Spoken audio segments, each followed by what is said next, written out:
Garrett, you're going to have a busy show today with all of this happening in D.C. That's right. That ceremony just getting underway, so we will be listening into that. We are also have a lot to cover in Tallahassee with the start of that redistricting special session, so we've got a lot to cover over the next 4.5 hours, and we hope you join us, guys. All right. We'll be watching, of course. Garrett, thank you. Thank you. Jam-packed Tuesday right there for Garrett Weimer. Again, we are watching live from the White House as King Charles and Queen Camilla visit the President and the First Lady.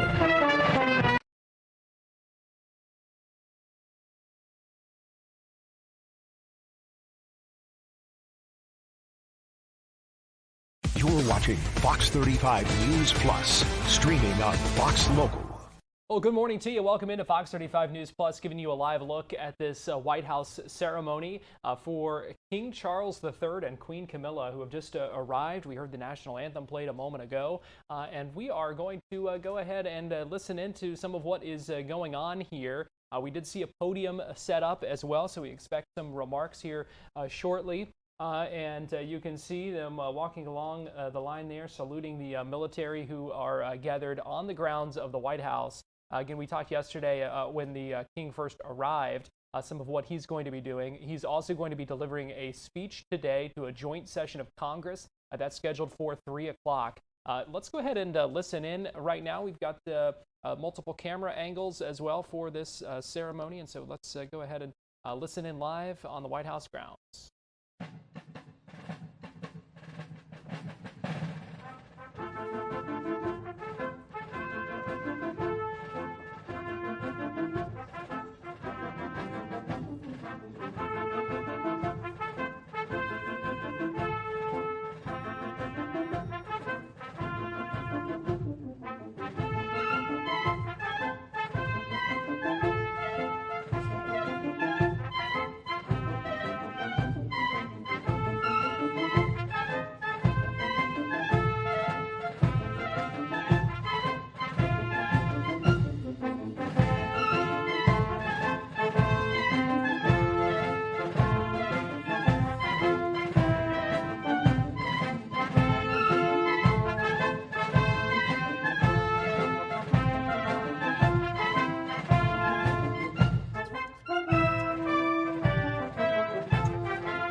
Ladies and gentlemen, the President of the United States, Donald J. Trump.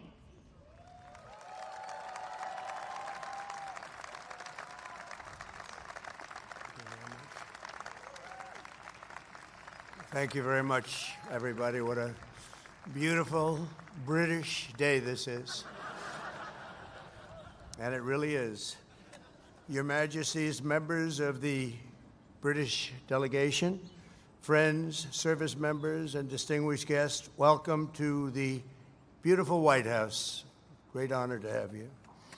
Melania and I will never forget the spectacular honor Your Majesties showed us during our extraordinary visit to Windsor Castle last September. Now it is our tremendous privilege to host you, and you're going to have a wonderful short stay, but stay nevertheless. Then you're going over to Congress, and you're going to make a speech that's going to make everybody very envious of that beautiful accent of yours. Very elegant. He's a very elegant man. Here in the shadows of monuments to George Washington, Thomas Jefferson, honoring the British King might seem an ironic beginning to our celebration of 250 years of American independence. But in fact, no tribute could be more appropriate. Long before Americans had a nation or a constitution, we first had a culture, a character, and a creed. Before we ever proclaimed our independence, Americans carried within us the rarest of gifts, moral courage, and it came from a small but mighty kingdom from across the sea. For nearly 2 centuries before the Revolution, this land was settled and forged by men, women who bore in their souls the blood and noble spirit of the British. Here on a wild and untamed continent, they set loose the ancient English love of liberty and the Great Britain's distinctive sense of glory, destiny, and pride. And that's what it is, glory, destiny, and pride. The American patriots who pledged their lives to independence in 1776 were the heirs to this majestic inheritance. Their veins ran with Anglo-Saxon courage. Their hearts beat with an English faith in standing firm for what is right, good, and true. In recent years, we've often heard it said that America is merely an idea, but the cause of freedom did not simply appear as an intellectual invention of 1776. The American founding was the culmination of hundreds of years of thought, struggle, sweat, blood, and sacrifice on both sides of the Atlantic. Fate drew a long arc from the meadow at Runnymede to the streets of Philadelphia that ran through the lives of people born and bred on the British code that no man should be denied either justice or right. American patriots today can sing "My country, 'tis of thee, sweet land of liberty," only because our colonial ancestors first sang, "God save the King." We see today a living symbol of this centuries-old bond, just a few dozen feet to the left where I stand. There, Her late Majesty, Queen Elizabeth, an incredible woman who I had the privilege of getting to know. Queen Elizabeth II, very, very special woman who is very greatly missed on both sides of that mighty Atlantic. Long ago planted a young tree. It was a very young and beautiful tree, and look at it now. It's tripled in size and tripled in strength, very much as our nations have even more than tripled. Like our nation itself, it was laid with British hands but grew in American soil. Today it stands tall and proud, reaching ever higher. And this morning it reminds us that the mightiest of trees, like the greatest of nations, must be anchored by the strongest and deepest of roots.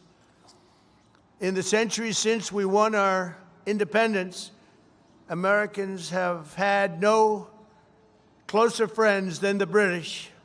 We share that same root. We speak the same language. We hold the same values. And together our warriors have defended the same extraordinary civilization under twin banners of red, white, and blue. My wonderful mother, Mary MacLeod, was born in Stornoway, Scotland, the Hebrides, and that's what they call very serious Scotland. There's no question about it. Some places they say, well, it wasn't really Scotland. The Hebrides, that's real serious Scotland. That's where they had their greatest of warriors, their greatest of warriors. She came to America at 19, met my incredible father. We loved him so much. We all loved him. We loved her. We loved him, Fred. And they were married for 63 years. And excuse me, if you don't mind. That's a record we won't be able to match, darling. I'm sorry. Just not going to work out that way. We'll do well, but we're not going to do that well. 63 years. And my mother, I just see it so clearly. She loved, and I told the king this, she loved the royal family, and she loved the Queen. And anytime the Queen was involved in a ceremony or anything, my mother would be glued to the television, and she'd say, look, Donald, look how beautiful that is. She really did love the family, but I also remember her saying very clearly, Charles, look, young Charles, he's so cute. It's my mother. My mother had a crush on Charles. Can you believe it? Amazing how, I wonder what she's thinking right now. But beneath those beautiful flags, 8 decades ago, Prime Minister Winston Churchill and President Franklin Roosevelt famously met on a ship in the North Atlantic to outline a vision for the free world after World War II. That understanding of our nation's unique bond and role in history is the essence of our special relationship, and we hope it will always remain that way. The ship where the two great leaders met was called the Prince of Wales, the very title that His Majesty the King held longer than any other individual in British history, and he held it with great pride and respect. It's said that when Prime Minister Churchill first met this future king many decades ago, he was so impressed, he made the statement, he is so young to think so much and so well. And the bust of your great Prime Minister rests proudly again in the Oval Office. We're very proud to bring it back. We brought it back. Throughout His Majesty's life, the world has witnessed that same thoughtfulness which first struck Britain's greatest Prime Minister. His Majesty's intellect, passion, and devotion have been really a blessing to the British people, but not only to his own country, but to the cherished bond between the United States and the United Kingdom. And I am very certain that it will continue that way long into the future. In a few hours, His Majesty will stand in the heart of the United States Capitol as the very first British king ever to address a joint session of the United States Congress. So he's going to be addressing Congress, and I'm going to be watching. I was thinking of going, but they said, I don't know, that might be a step too far. I would love to go. It's not supposed to be protocol, but I would love to be with you. But there, the direct descendant of King George III will speak to the direct successor of the very body that gathered in Independence Hall on July 4th, 1776. If John Adams and George Washington or the King's fifth great-grandfather could see that sight, they might be absolutely shocked, but probably only for a moment. Surely they would be delighted that the wounds of war healed into the most cherished friendship. Think of that very, very long ago difficult war, and yet those wounds did indeed heal into the most cherished of friendships, most cherished. They would be moved beyond words to know that the soldiers who once called each other Redcoats and Yankees became the Tommies and the GIs who together saved the free world as brothers in arms and brothers in eternity, and nobody fought better together than us. If they could see us today, our ancestors would surely be filled with awe and pride that the Anglo-American Revolution in human freedom was never, ever extinguished, but carried forward across centuries, across oceans, and across history until it became a fire that lit the entire world. So today we look back on 250 years. Let us remember what has made our countries the two most exceptional nations the world has ever known. And together let us go forward with even stronger resolve to carry on our sacred devotion to liberty and to the traditions of excellence that have been our shared gift of all mankind. Your Majesties, thank you once again for making this important visit. We are so honored. May God forever bless the United Kingdom, Great Britain, and Northern Ireland, and may God bless the United States of America. Thank you very much, everybody. Thank you. Thank you.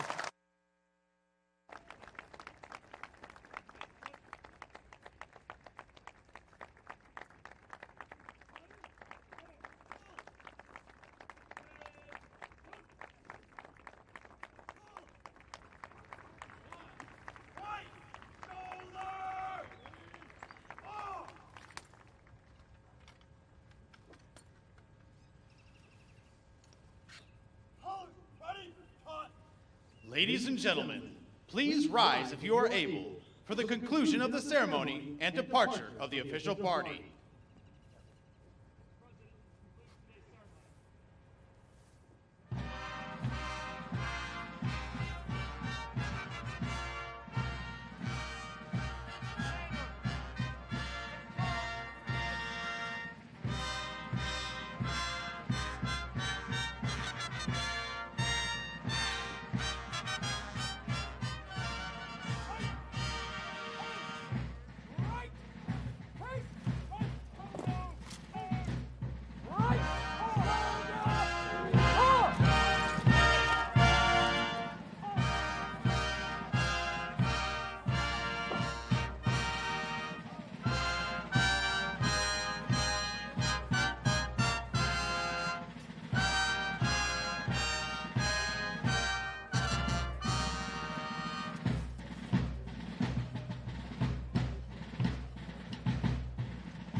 This ceremony wrapping up on the White House grounds. King Charles and Queen Camilla being welcomed by President Trump and the First Lady Melania Trump. We heard some remarks from the president as well, and all of this ahead of the speech in front of a joint session of Congress that King Charles III is slated to give at the Capitol at 3 o'clock this afternoon. We're going to take a break right now here on Fox 35 News Plus. Don't go anywhere. We'll be right back.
You're watching Fox 35 News Plus, streaming on Fox Local. Well, good morning to you. Welcome back into Fox 35 News Plus. I'm Garrett Weimer, and still getting used to our new set here. Let me adjust our lighting here.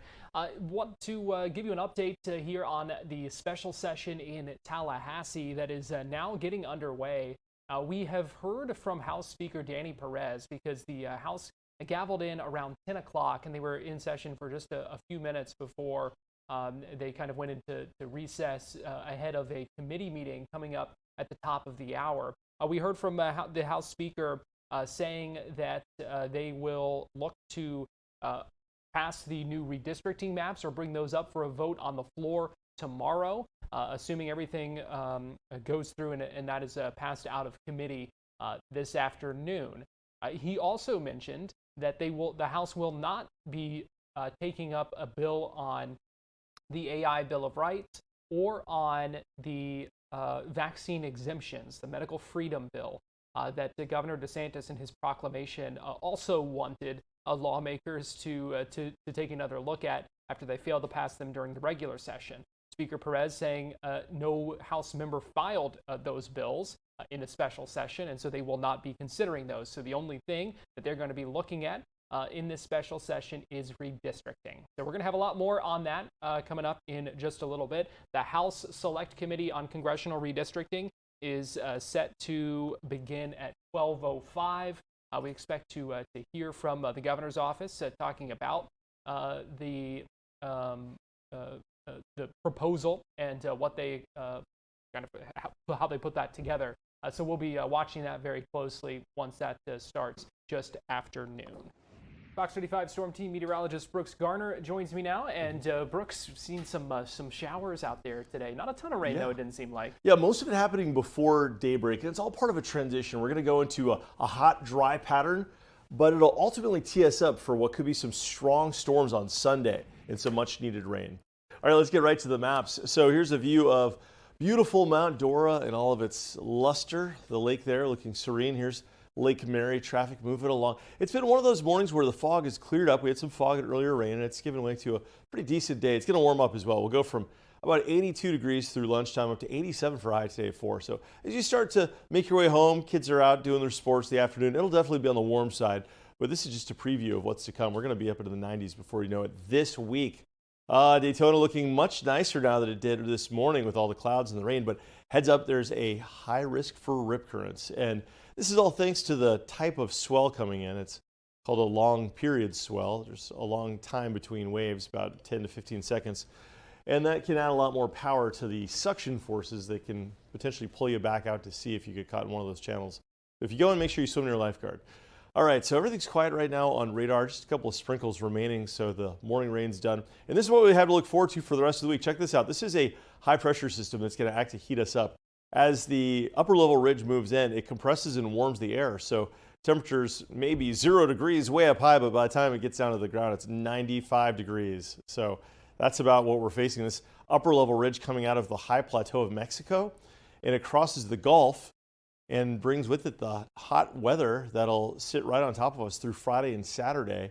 The jet stream, which is the natural upper level dividing line between the cold and the warm, stays north of us, so we're going to be hot. But that jet stream is the force of nature that causes big thunderstorms this time of year, and is doing so today across parts of the southern plains, and what will do so as we head into Sunday around here in a rare configuration where you have the polar jet stream and the subtropical jet stream converging in the Carolinas, and that could set us up for some heavy rain and the potential for some strong storms, even severe storms. So listen, we're going to get some welcome rain out of this. We could see anywhere from 2 to 4 inches of rain in Tampa, Orlando, Daytona, scattered about, maybe down to Port St. Lucie. It'll come in stripes. A lot more of us seeing like maybe an inch of rain. But listen, I mean, we're in this drought. Any rain is going to be great. And so crossing fingers this comes together. The one thing that wouldn't be great would be the severe weather potential. So that was a look at how much rain you can expect. Let's take a look at our future radar.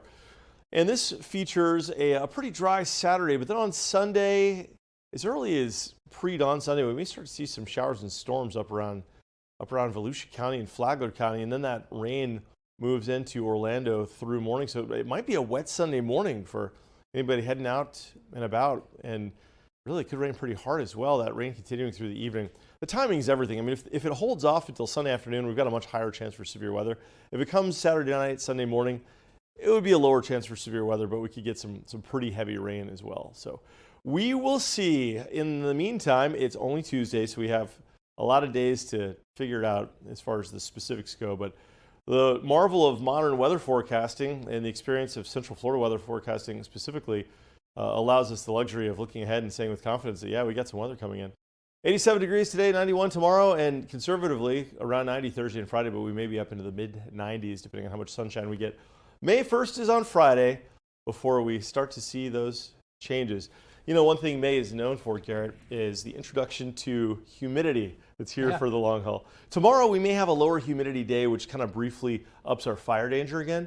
But then we're back to the muggies. And then the real humid stuff comes in the last week of May. And then from there, it's summertime. Yeah, then all bets are off the rest of the year. That's right. All right. Fox 35 Storm Team meteorologist Brooks Garner, thanks for joining us. You got it. Thanks, Garrett. We're going to take a quick break here on Fox 35 News Plus, but we will be right back.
watching Fox 35 News Plus, streaming on Fox Local.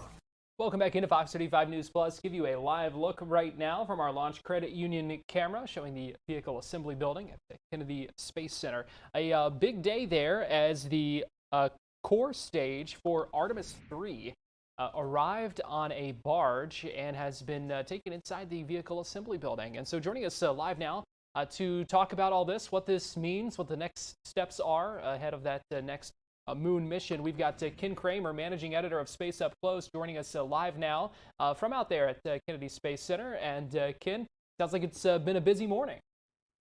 It has been. Hopefully you can see me okay. Yeah, you look great. All right. Thank you. Yes, it's been a very busy morning. You know, the barge, the Pegasus barge right behind me just arrived yesterday in the middle of the rain. And it brought the core stage from Michoud. So it's about a 6 or 7 day trip around the Florida Peninsula, and it arrived last night, and just about 8 a.m. this morning, they started offloading it, and they put it into the VAB, which hopefully you can see right there, the vehicle assembly building, and they'll check it out, and then they'll start assembling it for that mission scheduled for sometime next year. And we've got some photos that you sent us, Ken, I'm going to show now. Just talk to us about what we are looking at and what this core stage does and kind of what they're going to be doing to it now that it's at the VAB.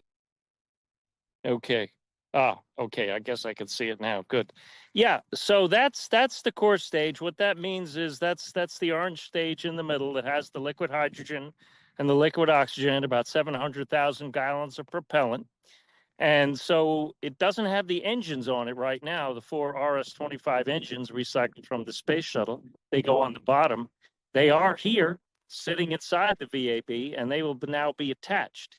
And after that's done, they're going to bring the solid rocket motors in segments. They're 5 segments each, bringing them from Utah, and they'll build that up, and they'll put the core stage in the middle, and then the Orion and the Orion stage adapter and the service module for Artemis III will go on top of that.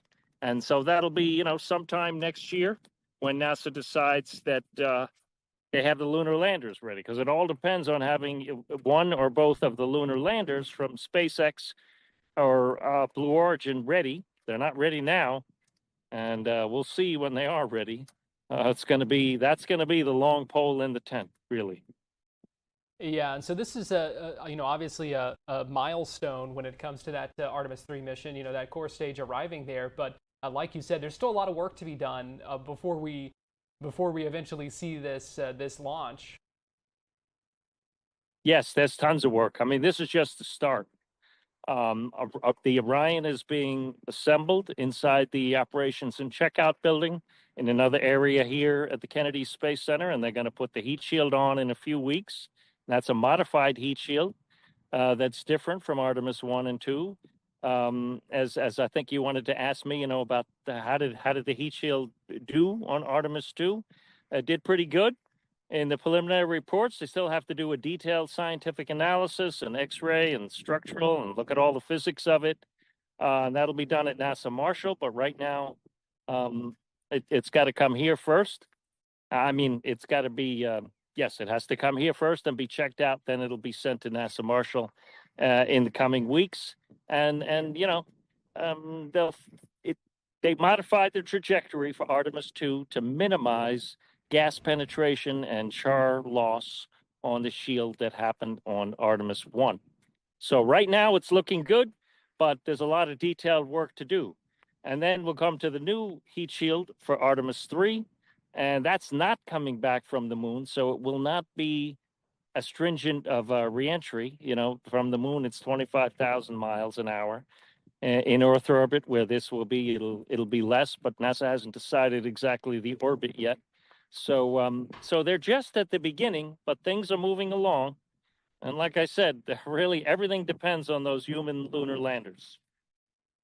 Now let's talk a little bit more about that heat shield. I know you said it's going to be a little bit different for Artemis III, but what is the importance of continuing to kind of look at how the Artemis II heat shield did? Obviously big improvement, it appears, from what happened with Artemis I. But why is this important going forward to some of these future Artemis missions? Well, the heat shield worked, but it wasn't optimal. There was a lot of char loss on Artemis I, and so this was a test flight on Artemis II. So they didn't know that it would work perfectly until it actually did. They had very high confidence that it would, but they didn't know until they actually had the astronauts come back just about 2 weeks ago. So that's why they need to do the detailed analysis now. And, preliminarily, it looks great. There's pictures taken by the divers that looked excellent. You can see some charring, which is expected, but they didn't see any major char loss, which is really good. And then, Artemis III, like I said, is going to be in Earth orbit, maybe low, medium, high. We don't know. But Artemis IV, why this is important, those are the lunar landers, Artemis IV and Artemis V. And so they have to make sure that the heat shield works. And they'll learn a lot when they bring it back on Artemis III from Earth orbit. And for Artemis 4 and 5, they'll be back to a 25,000-mile reentry speed and 5,000 degrees heat that the astronauts are subjected to, that heat shield is subjected to, and it has to work. There can't be any leaks, because otherwise that's what happened to the Columbia astronauts. A leak in their reentry tiles on for Columbia back in 2003. So really important. Bring the astronauts home alive, and that's what the heat shield is all about. So what's the bottom line here, Ken, as we kind of look ahead to some of the next milestones in this process? What should we be watching for? What you should be watching for is when NASA decides to actually assemble the core stage and the solid rocket boosters and put the Orion on top. When they start doing that, that means they have a good target date for when they will launch Artemis III. Right now, we don't know, mid, late. I think it'll be later because of that human lander. And then there needs to be periodic updates on the human landers from from Blue Origin and from SpaceX. SpaceX is way behind. That's why the Blue Origin was brought on, and that's why the contracts were pulled. They've done a great job, SpaceX, on the Falcon 9, the Falcon Heavy, which is about to launch behind me here. With a commercial satellite, but the Starship is way behind, all right? And that's really bad. And this is a new version 3, that's going to launch from Texas. First test flight of that's been delayed significantly. Musk says maybe now May, but we'll see. But until they prove that rocket and prove those landers, we can't even think about scheduling Artemis III, because the human lander is what it's all about. What they want to do, NASA, is have the astronauts rendezvous and dock with the human landers from one or both of those providers, Blue Origin and SpaceX. And they're way behind. And Blue Origin, their rocket just failed a week ago. The upper stage, can't have that. We got to get the payload to orbit. It's nice that the first stage landed, but the only goal that matters is getting the payload to orbit. Until you do that, you don't have a rocket, because that's what the human lander would be on. That's what all the other commercial lunar landers will be on. They're preparing to launch their Blue Moon Mark I, a robotic lander, to the South Pole. So we got to watch for that too. When are they going to be ready to launch that? When do they figure out what was wrong with the upper stage and have confidence to launch this precursor to the human lander to the moon? Okay. And that's going to the South Pole, where we want to go with the astronauts. That's where the ice is. That's where the water is. So those are really important milestones to figure out. And then they want to do an uncrewed test flight of both of these about a year ahead of time. So that would be sometime in 2027, which is also when they want to do Artemis III. So there's a tremendous amount of work that has to be done.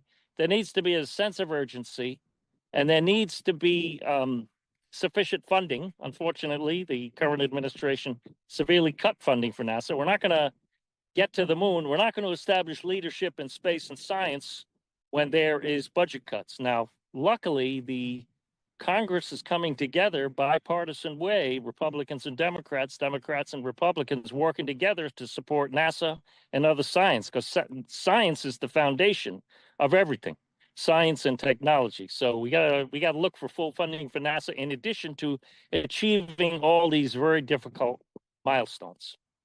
All right, Ken And Kramer. the companies need to be more open too, really. They need to be much more open. We don't really know what's going on. Then there's the spacesuits that are behind Schedule 2. I'm not sure if we talked about that previously, but you know, that Inspector General report just came out about a week or two ago, and that's way behind too. They want to try and test these spacesuits on Artemis III, the EVA moonwalking spacesuits on Artemis III built by Axiom, and they can also test them out at the ISS.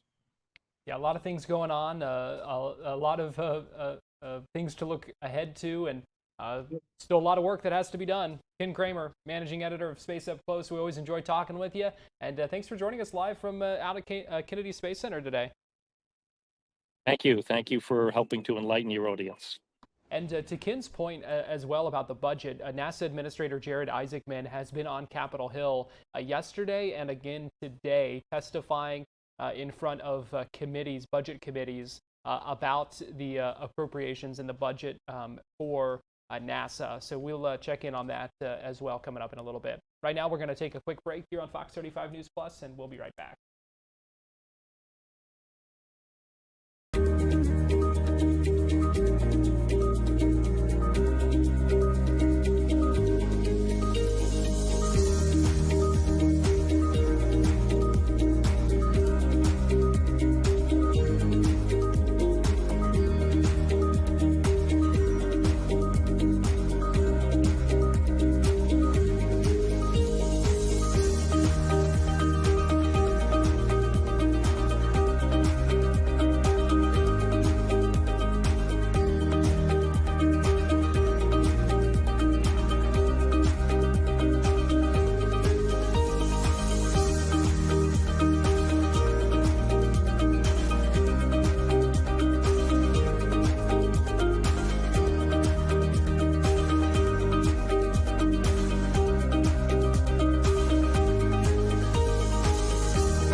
You're watching Fox 35 News Plus, streaming on Fox Local. Welcome back into Fox 35 News Plus. Garrett Weimer here, and thanks for joining us on this Tuesday morning, live on Fox Local, YouTube, and on Facebook. We're about 20 minutes out from the start of the Florida House Select Committee on Redistricting, and their meeting coming up in just a little bit, where they will hear a proposal about the new redistricting maps that have been sent in by the governor, and they will debate those ahead of a potential vote on the floor tomorrow. So we'll be watching for that closely. I do want to play for you House Speaker Danny Perez speaking with reporters just a few minutes ago after the House kind of went into recess on the floor, where he answered some questions from reporters about the status of things with this special session slated to go the next couple of days in Tallahassee.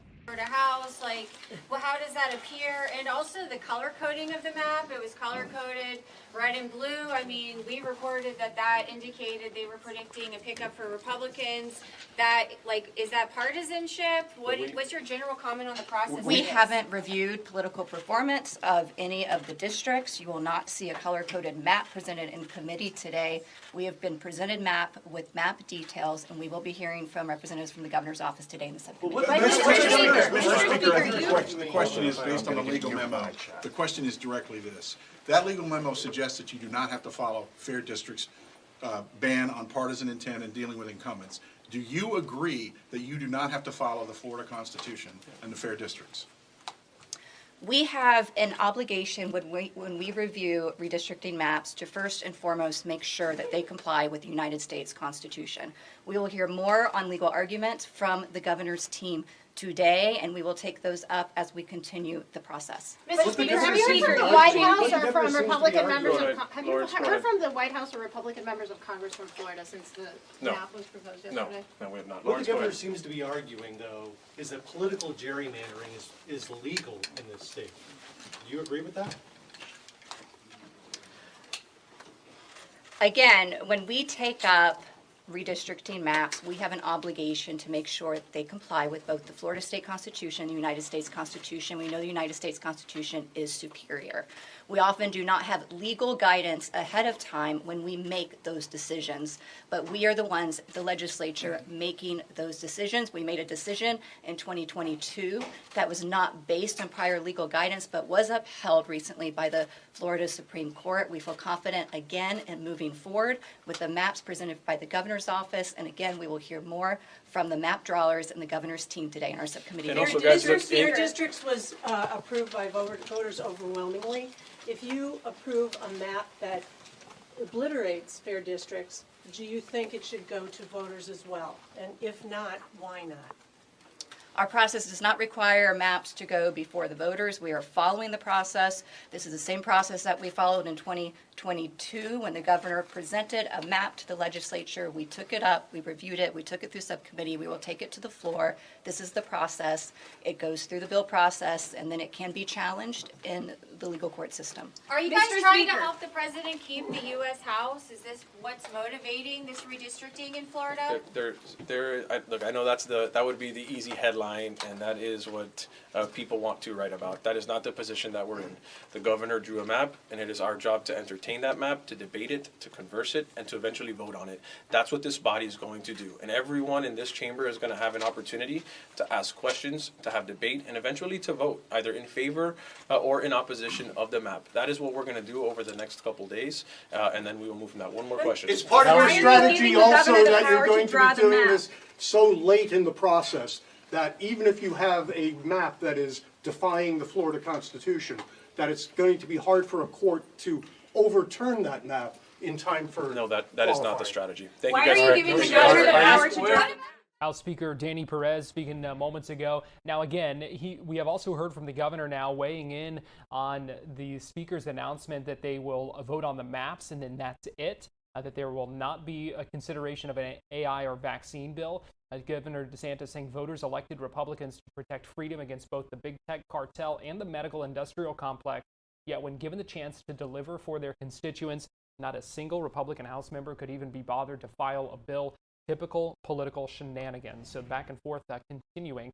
Governor DeSantis has had harsh words for members of the House and House leadership quite a bit over the past couple of years. Again, we are just a few minutes away from the start of that House Select Committee on Redistricting meeting. Fox 35's Johnny Jackson did have the chance yesterday to speak with Representative Bruce Antone, a Democrat from Orlando, who is the ranking member on that committee, to talk about what his take on all of this and what he expects to see today. What is your reaction and from the legislators to see that a news outlet gets this map before the people who are supposed to vote on it? Well, it clearly demonstrates partisan intent because the map that was sent to Fox News was a red and blue map, and it only showed one congressional district in Central Florida and then 3 congressional districts in South Florida. And it showed the Tampa district that Kathy Castor currently has now eliminated. And what is the reaction? What was your reaction? What was your thoughts pulling this thing out for the first time? Again, my thoughts, there's no justification for redistricting. The Constitution, Florida Constitution, clearly says we redistrict after the census. There's nothing in the statutes of the Constitution that talks about mid-decade redistricting. Having listened to and read some of the comments made by the governor over the past couple of months, his rationale for redistricting has changed. At one time, he said we needed to redistrict so that the congressional district reflected the tremendous growth in population. So when they drew these districts, they are using the 2020 census data. So, you know, that's kind of a contradiction there in what he's saying and what he's intending to do. But it's clearly illegal, clearly no need for it, and clearly his map seemed to indicate partisan gerrymandering. So when we hear that these new districts and the new map is illegal, which parts of the state law is it violating? The only part okay. Let's just go to the fair districts part in the Constitution, which says there shouldn't be any partisan or racial gerrymandering. And then at least from what I've seen today from Governor DeSantis, it feels like he's kind of almost daring the state Supreme Court to strike this down, saying that the Fair Districts Act shouldn't really be applied. I mean, what's the response to that? Well, my response to that is the law of the land. The Florida Constitution, the fair districts is the law of the land. He's also making some assumptions that the United States Supreme Court is going to strike down a portion of the 1965 Voting Rights Act. So I think you're right. He is daring the Florida Supreme Court to go against him. But he's almost demanding that the Florida legislature supports what he wants to do. And as of today, the fair districts is the law of the land. As of today, the 1965 Voting Rights Act is the law of the land. The Supreme Court has not made any changes to the 1965 the 1965 Voting Rights Act as of today. I hope that made sense. Yeah. And when we look at some of the Democrats in Congress who are on the chopping block, looking kind of at Darren Soto, Kathy Castor down in South Florida, Debbie Wasserman Schultz and Jared Moskowitz. Right. Have you served with any of these people? Like, how close are you with some of these representatives? Well, I have served with Darren Soto. I've served with Jared Moskowitz. I think he sat next to me, and I served at the same time that Debbie Wasserman Schultz was in the Florida Legislature. And so I have good relationships with them. But again, they've done a great job of representing their districts. They've done a great job of representing Florida in the United States House of Representatives, and there's no need to eliminate their districts at this point in time. So what levers, I guess, what is because there's super majorities in both chambers of the Florida Legislature. What is the Democrats' plan to kind of address this proposed map? I mean, we're going to bring up some issues again.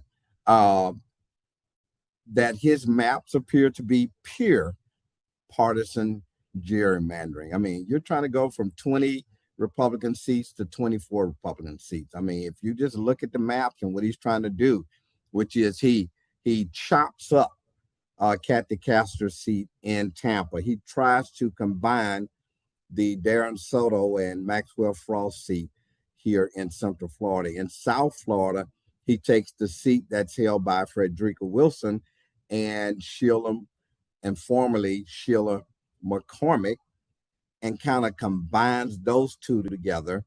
I think he wipes out Jared Moskowitz's district, and then he kind of leaves Wasserman Schultz's district intact and somebody else's district intact. I just can't think of who that person is right now. Did that answer your question? Yeah. And that was Rep. Bruce Antone, Democrat from Orlando, the ranking member of the Select Committee on Congressional Redistricting. They are about to meet here in just a few minutes. We'll be keeping an eye on that and listening in coming up in a little bit. Right now, we're going to take a quick break here on Fox 35 News Plus, but we'll be right back.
You're watching Fox 35 News Plus, streaming on Fox Local. Well, welcome back into Fox 35 News Plus. I'm Garrett Weimer. Thanks for joining us at this noon hour here on Fox Local, YouTube, and on Facebook. We're going to talk more about redistricting here in a few minutes once the committee meeting begins. But right now we want to talk a little theme parks, have some fun here at this noon hour on a Tuesday as we are tracking some new developments, some new details, specifically with Disney. I've got Ashley Carter, who is one of our digital content producers here at Fox 35 and also a content creator. You love posting about theme parks. And yes, we can follow you on X at Ashley L. Carter 1. Yes. All right. So Ashley, let's start here because we just got some new details about Mickey's Not So Scary Halloween party. Yes. That is now starting, earlier than ever? Yes, August 7th. So Disney teased that they were going to release the date today, and they did, and it's August 7th. And yeah, like you said, earliest it's ever been. I can't imagine, a Halloween party middle of August when it's really hot. Right, it's certainly not going to be feeling like Halloween, but obviously this is something that there is interest in and an appetite for them to kind of be expanding it and starting it so early. Yeah, and it seems like it gets earlier and earlier every year. I'm surprised it's not in July yet. That may just be a matter of time. Yeah. Ashley, what is it that you think makes Mickey's Not So Scary Halloween party a fun event and kind of really brings people coming back to it year after year? Well, I think because it has so many different things for Disney fans. Like you have Disney characters that you can meet and greet. There's parades. There's live shows, live entertainment. New this year, they're going to have a Stitch dance party over in Tomorrowland. So that's going to be pretty fun, and people love Stitch. And of course, you can do kind of traditional Halloween things like trick-or-treating, right, around the park. So that's a little different, but also something that people typically do during Halloween. Now, I know you were also out at Hollywood Studios and have an update for us on where things stand with the Rock and Roller Coaster, which you know is also undergoing a transformation right now. Yes, so Rock and Roller Coaster is becoming Rock and Roller Coaster starring the Muppets, and the transformation is already underway. Now, we can't see what's happening inside, okay, but the exterior is starting to look a lot different. So the entrance to the attraction has been repainted. The large car outside of it has a psychedelic look. And now the large guitar that used to be just red for Aerosmith now has a psychedelic color scheme as well. So they removed the scrim from over the guitar, but the scaffolding is still there, but you can now see the new paint.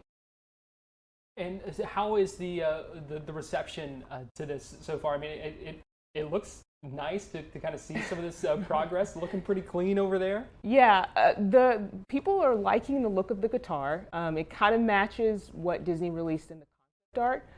People are a little divided on the entrance to the attraction. Some people are not liking the gray or the dark gray because it was a lighter color. So that's a little different, and people are kind of online. They're kind of arguing about it. Always arguing about something Yes. online. I mean, yes, especially when it comes to Disney. But what do we know about the timeline for that one? I know there's a lot of anticipation. That's a ride that a lot of people love, regardless, whether it's Aerosmith, whether it's the Muppets. Yeah. People love that rock and roller coaster ride. Yeah. What do we know about the timeline for it? So it's going to be kind of a quick turnaround. The ride closed in March, and it's going to reopen May 26th. So the ride is going to pretty much be the same. It's just going to be a fast coaster, but inside you're going to have that Muppet theming, kind of a new updated storyline that centers around the Muppets and Dr. Teeth and the Electric Mayhem, which is the fictional Muppets band, which will now be featured prominently throughout the attraction instead of Aerosmith. But yeah, pretty quick turnaround, and people will be able to ride on a fast limousine once again pretty soon. All right, We will be looking forward to it. We appreciate you sharing that video with us and giving us these updates here. Ashley Carter, Fox 35 digital content producer. We appreciate you joining us here today. We're going to take a quick break, and we'll be right back.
You're watching Fox 35 News Plus, streaming on Fox Local.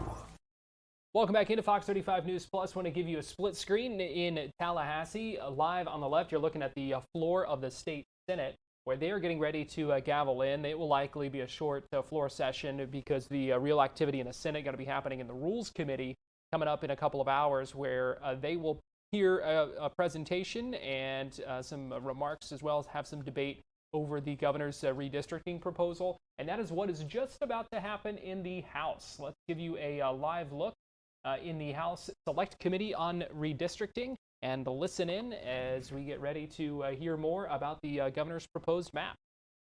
Absolutely. Mr. DeSantis, if you'd like to come up first, you can make that presentation.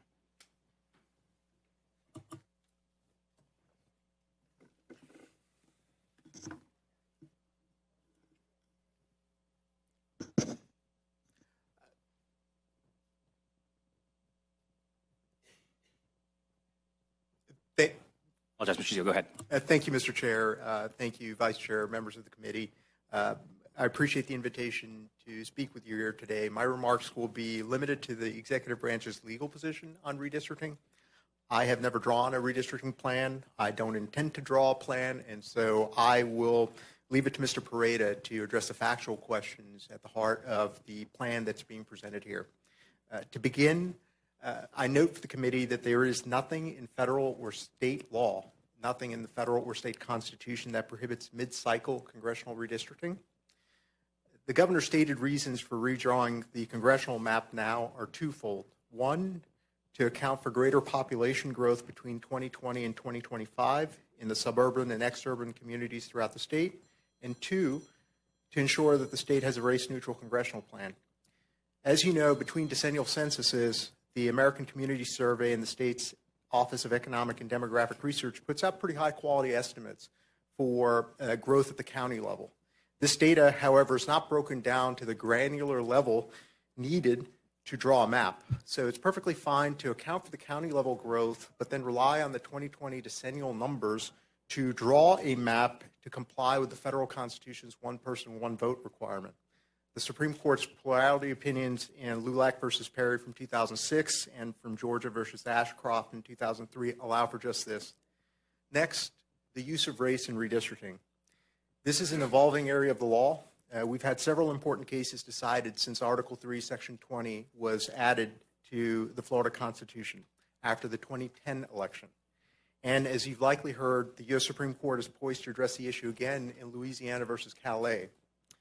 To level set, outside of redistricting, cases concerning the 14th Amendment to the U.S. Constitution's Equal Protection Clause say that some distinctions are just so odious, so suspect, that they need to pass the strictest of scrutiny. Race is the paradigmatic example of this. In simple terms, if you separate people based on race, you need to satisfy a really, really high hurdle. In most cases, it's an insurmountable hurdle. You will never clear that bar, and nor should you if, for example, you pass a law that segregates school children or that bans marriages between the races.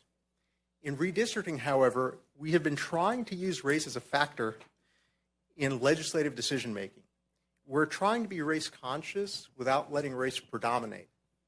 The governor's position on the issue is this: we should not use race at all when drawing districts. We should instead adhere to basic principles of equal protection, which are that race plays no role in the process. There are at least three benefits to this position. First, it's consistent with the overwhelming weight of equal protection jurisprudence. It doesn't discriminate based on race. That's why it's consistent with the overwhelming weight of equal protection jurisprudence. Second, it avoids questions like what level of consideration of race is enough but not too much, where we draw the line between being race conscious but not race predominant. Third, it puts the state in a position to best comply with the results of Louisiana versus Calais. Now, how does the Voting Rights Act and the Florida Constitution's race-based provisions play into the analysis? At the most fundamental level, if compliance with the Voting Rights Act or the Florida Constitution violates the Equal Protection Clause, again, this is the 14th Amendment to the U.S. Constitution, then the Equal Protection Clause prevails. Why? Because it's a superior law. That's how our hierarchy of laws works. When it comes to the Voting Rights Act in particular, the U.S. Supreme Court has assumed without deciding for decades that the use of race is a compelling enough reason for us to be race conscious. That's in part because the Voting Rights Act was enacted with a very voluminous legislative record, and it was enacted consistent with Congress's powers under Section 2 of the 15th Amendment, which specifically allow Congress to pass laws such as this. But there is an inherent tension there. If Congress is passing a law saying that you can be race conscious, but the guidepost for equal protection purposes is you cannot take race into account, there is an inherent tension there, and that's why the Supreme Court has struggled with this over decades. Calais is the most recent case to deal with this issue. And the procedural posture of Calais suggests that it's going to resolve the issue in a way which will bar the consideration of race. And I say that because Calais was a case that was relisted and re-argued. Past examples of cases that were relisted and re-argued include Brown versus Board of Education. They include Roe versus Wade. They include Citizens United. So if we're looking at the background of how Calais is working out, it's set up to be a seminal case. Turning to the Florida Constitution, where Article 3, Section 28 talks about racial considerations in redistricting. Unlike the Voting Rights Act, there was no detailed legislative record that supported the enactment of this provision. It was a citizen initiative. Also, unlike Congress, which had power under Section 2 of the 15th Amendment, there is no similar grant of power to the states to come up with race-based solutions such as Article 3, Section 28, especially in lieu of a race-based problem, a record of a race-based problem that Congress had when it enacted the Voting Rights Act. So in the recent Black Voters Matters decision, the Florida Supreme Court recognized that complying with the Florida Constitution is not a compelling enough reason to use race. Now, if you can't point to the Florida Constitution as a basis to use race, then what effect, if any, should the race-based provisions of Article 3, Section 20A have? And it's the governor's position that they should have no effect. Every time you try to comply with Article 3, Section 20A's race-based provisions, you're forced to look at racial data, you're forced to assess whether sorting people on the basis of race is feasible, and whether this race-based sorting results in the kind of performance you want in a particular region for a particular race. That entire exercise is inconsistent with the Constitution's equal protection guarantee.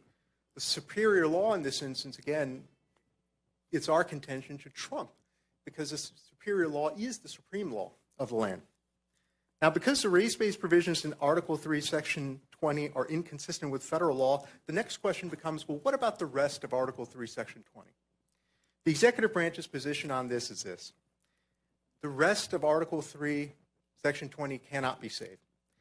This is because the provisions are inseparable from one another. Why is that? When Article 3, Section 20 was sold to the Florida voters in 2010, it was sold as a package. It was reviewed by the Florida Supreme Court for ballot placement also, where that court concluded that the provisions were, quote, directly connected. That's the test for citizen initiative under Article 11, Section 3. Is there a direct connection? Are they directly connected? And the Florida Supreme Court in 2009, when looking at the single subject directly connected requirement, said this: these are all component parts or aspects of a single dominant plan or scheme. Another thing to consider, there was no severability provision included in the fair districting amendments when they were passed by the voters in 2010. That's unlike, for example, the term limit citizen initiative that passed in the 90s, the one that said there are going to be term limits for members of Congress and for members of the Florida Legislature. The members of Congress requirement was struck because it violated the qualifications clause of the U.S. Constitution. However, the Florida Supreme Court allowed the remainder, the term limits for members of the Florida Legislature to stand because there was an express severability clause and because the two things could be separated. That brings me to my final point on severability. The text of Article 3, Section 20 sets up a tiered structure. You've gone through the committees in the past. You've talked about Tier 1, Tier 2. That is the tiered structure. Now, what happens when you take a tier out from this architecture? The structure falls. So this is unlike other instances where provisions could be severed. So in some members, the issues on the table are weighty, but the governor's position has the benefit of being consistent, simple, and likely right. I'll stop there, and I'm happy to answer legal questions at the end. But with that, Mr. Chair, with your permission, I'd like to give the remainder of my time to Mr. Pareda. Thank you, Mr. Zio. Appreciate it. Members, we will wait to the end for the conclusion of the presentations before we start questions. So, Mr. Pareda, thank you.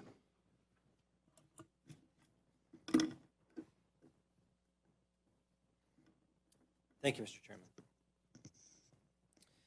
Thank you, Chair. Thank you, Vice Chair. Thank you, members of the committee. My name is Jason Pareda. I am employed with the Office of Policy and Budget with the Executive Office of the Governor. I have been employed there since July of last year. I have also been involved in the redistricting process here in Florida for the last 2 redistricting cycles, serving on committees in the legislature in both the 2012 and 2022 redistricting cycles, as well as all of the subsequent litigation that happened after 2012 and even after 2020. Most recently, I just recently in January testified in the Cubanos trial in the Southern District of Florida back in January. So I have had extensive redistricting experience, and with that, that's why I am now involved with this map drawing. First, let me give you kind of a high level, I know you've already gotten some briefing about redistricting previously from attorneys, but let me give you a quick high level just to make sure we're all on the same page before I get into the map explanation. So first, the U.S. Census Bureau apportioned counts to all states in April of 2021, resulting from the 2020 census that was conducted the year prior. Florida gained 1 seat for a total of 28 congressional seats here in Florida. Our total population, according to the 2020 U.S. Census, was just over 21 million people at 21,538,187 people. When you divide that by 28, you get a number of 769,221 people. That is the ideal or exact population for all 28 congressional districts here in the state of Florida. Now, unlike with state legislative redistricting, which the standard is substantially equal in population for districts, which courts have interpreted as giving you a little bit of a range with legislative redistricting, typically plus or minus 5%, so a total range of about 10% in some states. With congressional redistricting, the standard is they have to be as nearly equal as possible, which has been interpreted over the years to mean exact population equality, down to a single person, not a percent. So 27 of our congressional districts hit that number exactly, 769,221. There's 1 congressional district in the state that is 769,220 to meet that exact population equality, which is very difficult and obviously is almost the definition of an exact zero-sum game. When you move districts around or change population from one district, it inevitably is going to affect another district and in many cases, multiple districts in a region. You can see here the change between the 2010 census and the 2020 census here in Florida. It was a difference of just over 2,700,000 people. Again, 1 more congressional district gained by that amount. And you can see how that difference of change in population changed the ideal population of a congressional district between the decades. Now, as Mr. Jazeel has mentioned before, we have a lot of population estimates provided by the Legislative Office of Economic Research and through the American Community Survey from the U.S. Census Bureau and the University of Florida. We have an estimate that the state of Florida has already, in the last 5 years, based on April 2025 estimates, has already gained about 1.8 million people compared to the 21,500,000 that we had just 5 years ago. That is almost the entire difference that we had over the last previous decade. We're now quickly coming up to that number, and we're now even 1 year past that. So that estimate, when it gets released this July, will presumably be even higher. Moving on. So first, the term with redistricting, everyone talks about drawing districts. I want to be clear that it isn't exactly that. You can't just draw lines wherever you want on a map. We are provided a data set which has population and geography from the United States Census Bureau through Public Law 94-171. It is distributed to all 50 states after the census is conducted. It comes out about a year after, approximately when the apportionment totals come out typically. And it's those units of geography and all of that subsequent data attached to those units of geography that we have to use in redistricting. And they are called census blocks at the most basic level. From there, you can have block groups or tracts or other bigger units of geography, but those units of geography are just collections of the smallest unit, which is a census block. In Florida, we have 390,066 census blocks throughout the state. Sometimes they have no people in them at all, whether they are over water or an unpopulated area. Sometimes they have thousands of people, sometimes tens of thousands of people. Sometimes they are regularly shaped, as you see in the image on the left, and it is sometimes easier to assign different census blocks to different districts as you're building. And in some cases, as you see on the left, they are very irregularly shaped over areas of geography where there might be rivers or other water, or sometimes just undeveloped areas that don't have roads or other things that the U.S. Census can align census block widths. Sometimes a road doesn't even have a census block.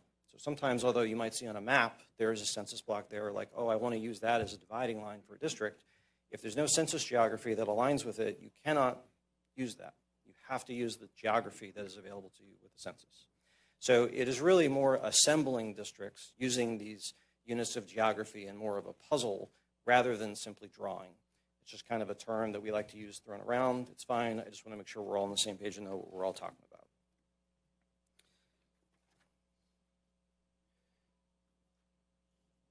So, real basically, this map that you see here is the proposed Congressional Redistricting Plan.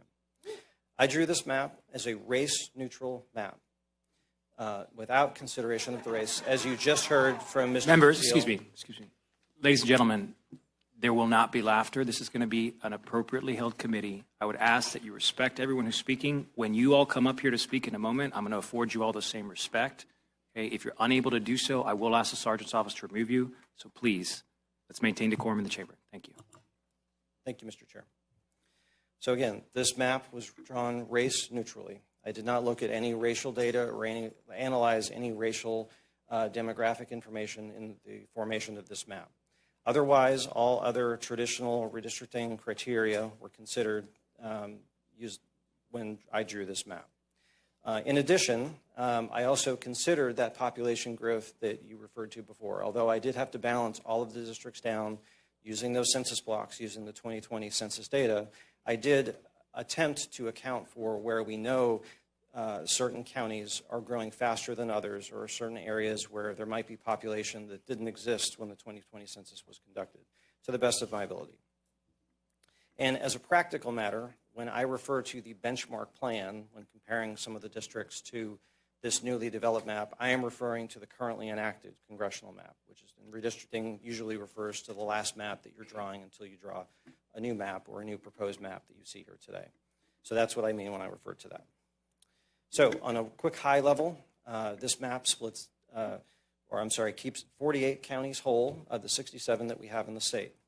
It keeps 382 of our 412 cities whole, which is just over 93% of the cities in Florida are kept whole in one district or another.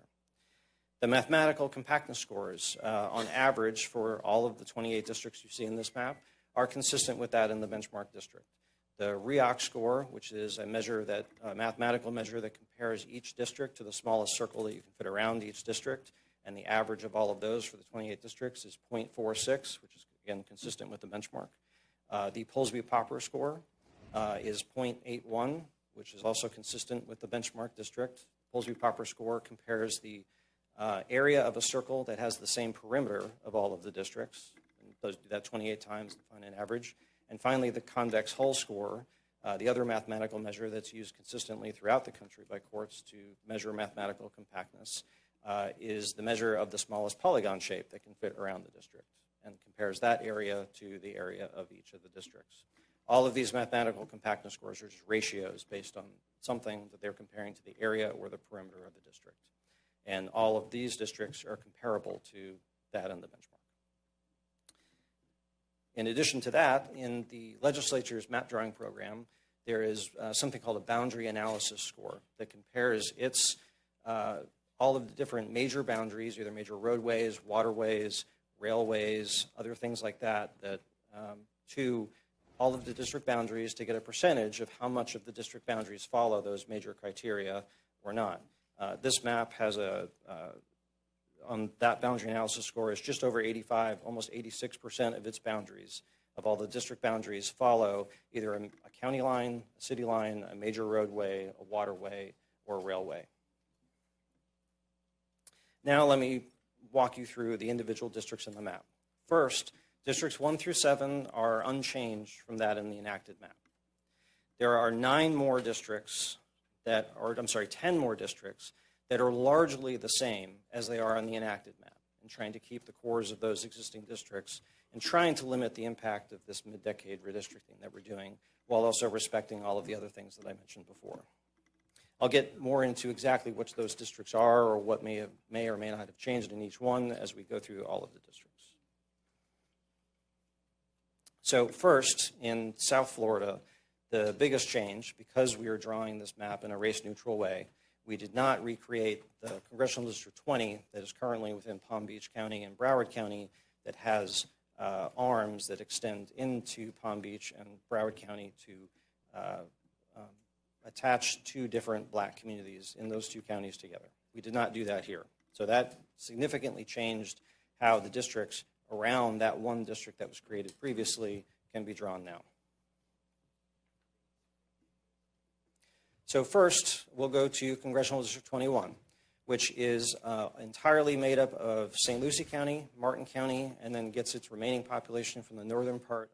So the governor's office now going district by district to look at some of these congressional, the changes in the proposed congressional districts, starting by looking at one of the districts in South Florida, which is where we know one of those districts, a couple of those districts in that area could mean current Democratic members of Congress losing essentially their seats, Debbie Wasserman Schultz and Jared Moskowitz. We're going to take a quick break right now here on Fox 35 News Plus. We'll get you right back to this conversation and this discussion as it continues in the House Select Committee on Redistricting right after this break.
You're watching Fox 35 News Plus, streaming on Fox Local. Welcome back into Fox 35 News Plus. I want to get you back to this meeting going on right now in Tallahassee of the Florida House Select Committee on Congressional Redistricting, where we are hearing from the governor's office explaining their redistricting proposal, kind of walking us through the map right now and some of these changes that it would enact if this were to pass.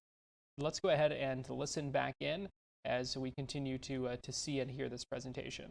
In that map, carried over to this map, there's only so many ways that you can draw that, and it follows all the traditional redistricting principles to a T, and is very well drawn. So although there were some slight changes to those districts along the western boundary of District 21, just to kind of clean up that boundary slightly, They're largely exactly the same as they were in the enacted map.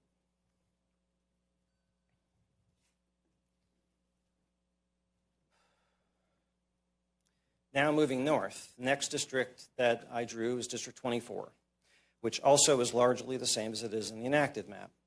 The major difference is that in the enacted map, District 24 includes all of the coastal municipalities out to the east of, along the coast in northern Miami-Dade County.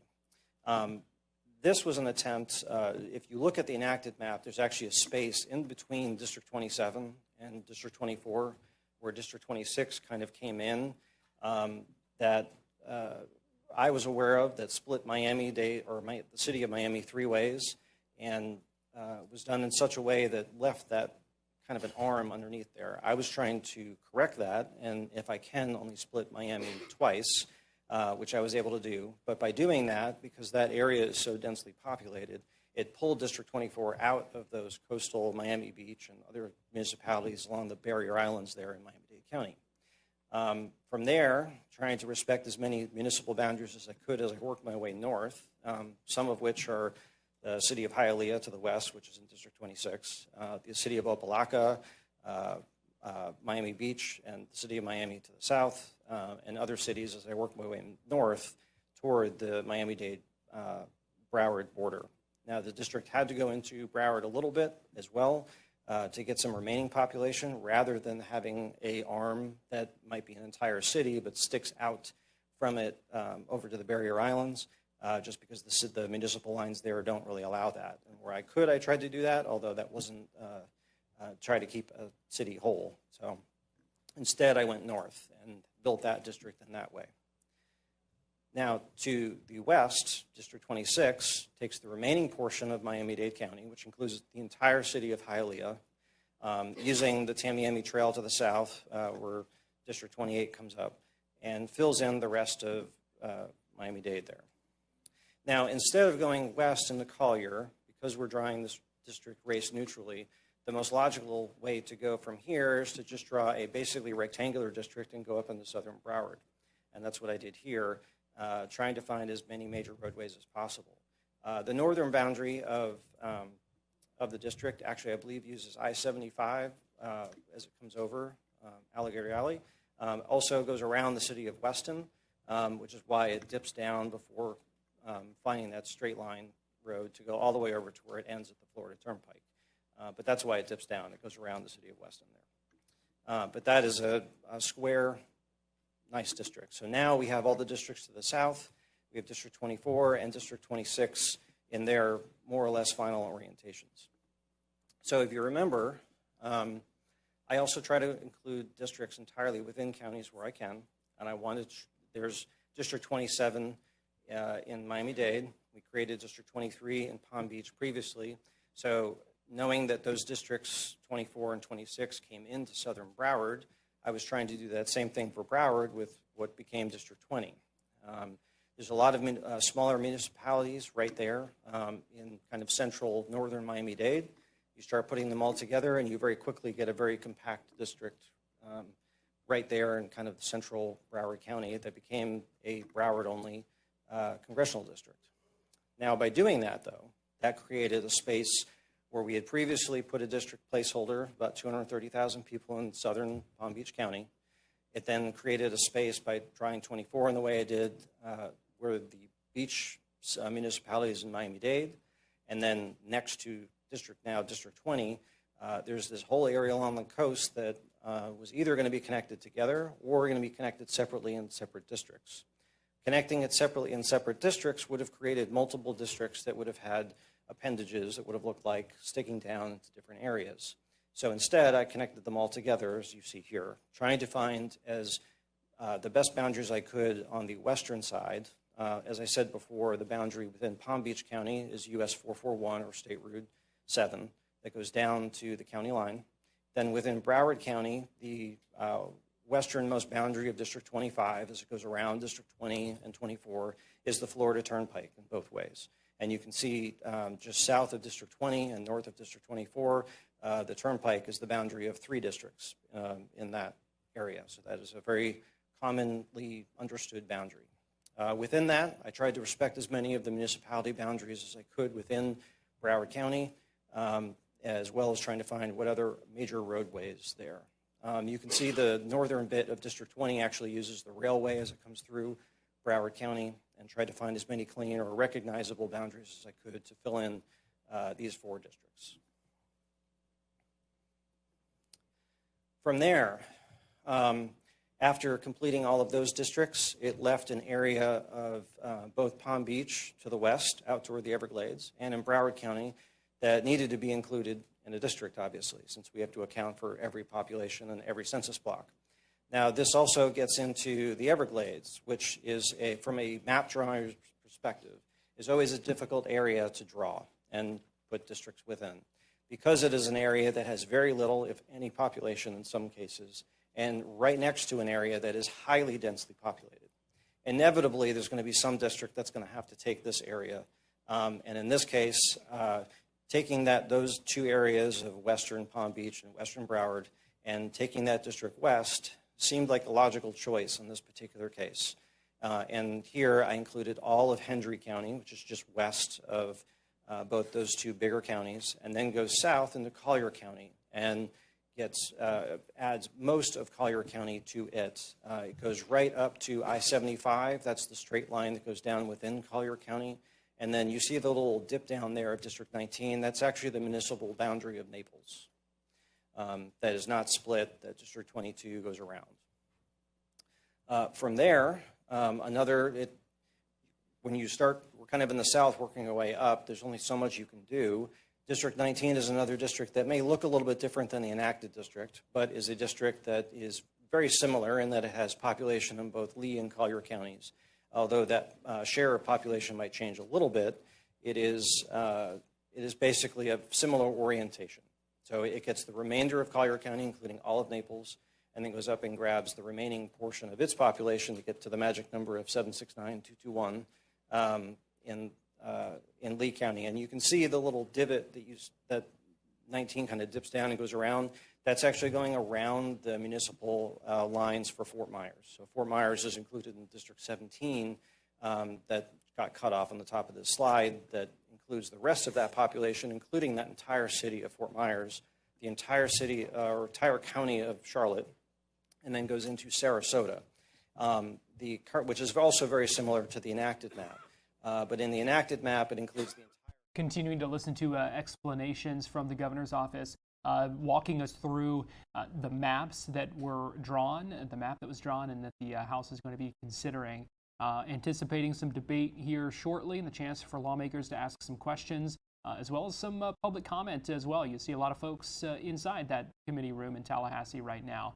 We're going to take another quick break here on Fox 35 News Plus. We'll get you right back to this on the other side, so keep it here on Fox Local.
You're watching Fox 35 News Plus, streaming on Fox Local.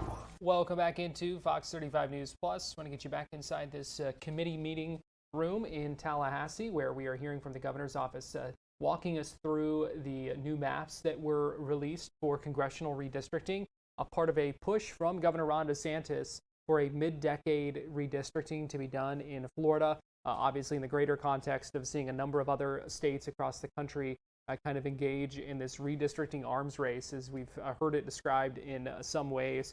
That was sparked by a push from President Trump wanting more Republican districts ahead of the midterm elections. So let's go ahead and listen in right now as we're hearing the explanations about these districts. Soon we'll hear some questions from lawmakers, some public comment, and then some debate as well. So let's go ahead and listen back in.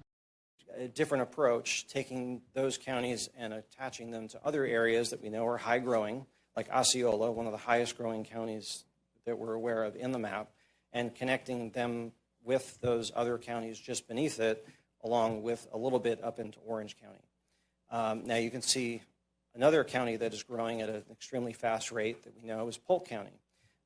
This is an attempt to keep a district mostly entirely within Polk County to account for that growth, that county that's in between the urban areas of Orlando and Tampa is growing at a very fast rate, and now it has a district that is almost entirely within it. Now you'll notice it does go into Osceola a little bit because there's a lot of communities that are right there along the border. You'll notice the enacted map actually does the same thing, but in reverse. It takes District 9 and comes into Polk County a little bit and crosses that line in a similar way that District 18 is, to account for those communities that really straddle that county line there.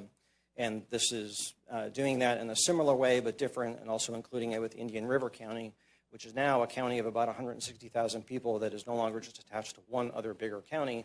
It's attached with other counties of similar size. It's now the second, its share of the district, it is number 2 on the list of, as opposed to being more shut out by a bigger county that may, now it has a bigger voice and combined with those smaller counties. So next was District 16. We've drawn all the districts to the east of it, and we were coming up from the south before. So now this district largely almost formed itself. So it has 3 whole counties. It has Manatee County, DeSoto, and Hardee County all attached together, the remaining portion of Sarasota County, the remaining portion of southern Polk County that was put together, and that was not in the previous districts that I spoke about. So now, having been almost entirely completed, it needs about 250,000 people more to complete its population. So now there's a choice. Do we go into southern Hillsborough County, or do we go into Pinellas County? At the moment, those are really the only 2 options. Now, looking at the population growth numbers that I told you about before, Pinellas County, which previously had a district wholly within it, Hillsborough did not. Trying to choose, do I stick with what is in the enacted map or try to make a different choice and give Hillsborough its own district, which it has never had, at least in the redistrictings that I've been a part of. Here, knowing that Pinellas County is one of the slowest growing counties in our state, and knowing that Hillsborough is around the state average, and of the higher population counties in our state is growing among the fastest, I chose to put a district entirely within Hillsborough, starting on the southern side and working our way up. As a result, that meant District 16 had to use the Skyway Bridge and go into St. Pete, and take the southern part of St. Pete and put that with District 16. So now finishing with the Tampa Bay region, so we have that district wholly within Hillsborough County, which goes up and includes all of Plant City, use a lot of major roadways, the highways down, and then the block lines around Tampa Bay and the water can be somewhat difficult to work with, using as many major roadways as I can and including them along the county line all the way up, kind of up into the downtown Tampa area. Now, District 13, which had previously been entirely within Pinellas County, is still almost entirely within Pinellas County. There's about 62,000 people that have to go up into Pasco County to achieve its equal population. So even though it goes into Pasco, it's still only doing that by about 60,000 people. From there, the final two districts that we have are District 15 and District 12. Now, I try to keep counties whole where I can. So trying to keep Citrus County and Hernando County whole meant that one of the districts was going to have to come through Pasco down into Hillsborough, as opposed to splitting one or both of those counties to put two districts that would be more vertically oriented or some other orientation altogether. So to do that, I chose to keep the two counties whole in this particular case. And then coming through central Pasco County can be difficult with those census block lines I talked about before. There really is not a good divider line kind of in between the eastern population centers of Zephyr Hills and Wesley Chapel and on the coast with like Newport Richey. In between, where we know people have grown and people have moved to, at the census block level, there really is nothing there at the moment. So trying to find a dividing line through Pasco County is sometimes difficult. I chose to use I-75 almost in the entire length, all the way from the northern side to the southern side of the county. And then within Hillsborough County, again, using I-75 and other major roadways to come up with as vertical an orientation as I could for the division between those two districts. And that, Mr. Chairman, is the map.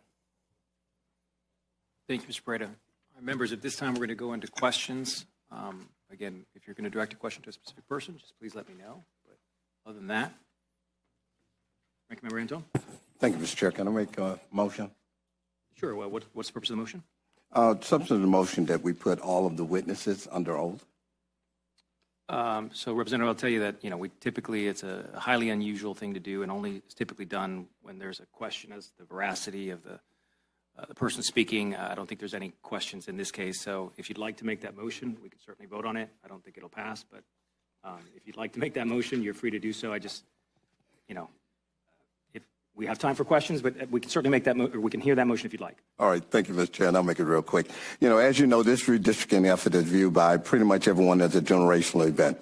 There's a lot we are learning here today about a very important piece of legislation for district maps that we have not had much time with and cannot afford to get wrong. We need confidence the information we're being given is complete, true, and accurate. Our constituents deserve nothing less, and we as a legislature deserve nothing less. Therefore, as provided by House Rule 7.20, I move that we place the individual or individuals presenting the governor's maps today, as well as any other state officer, employee, or their agent advocating on the map under oath as provided by law.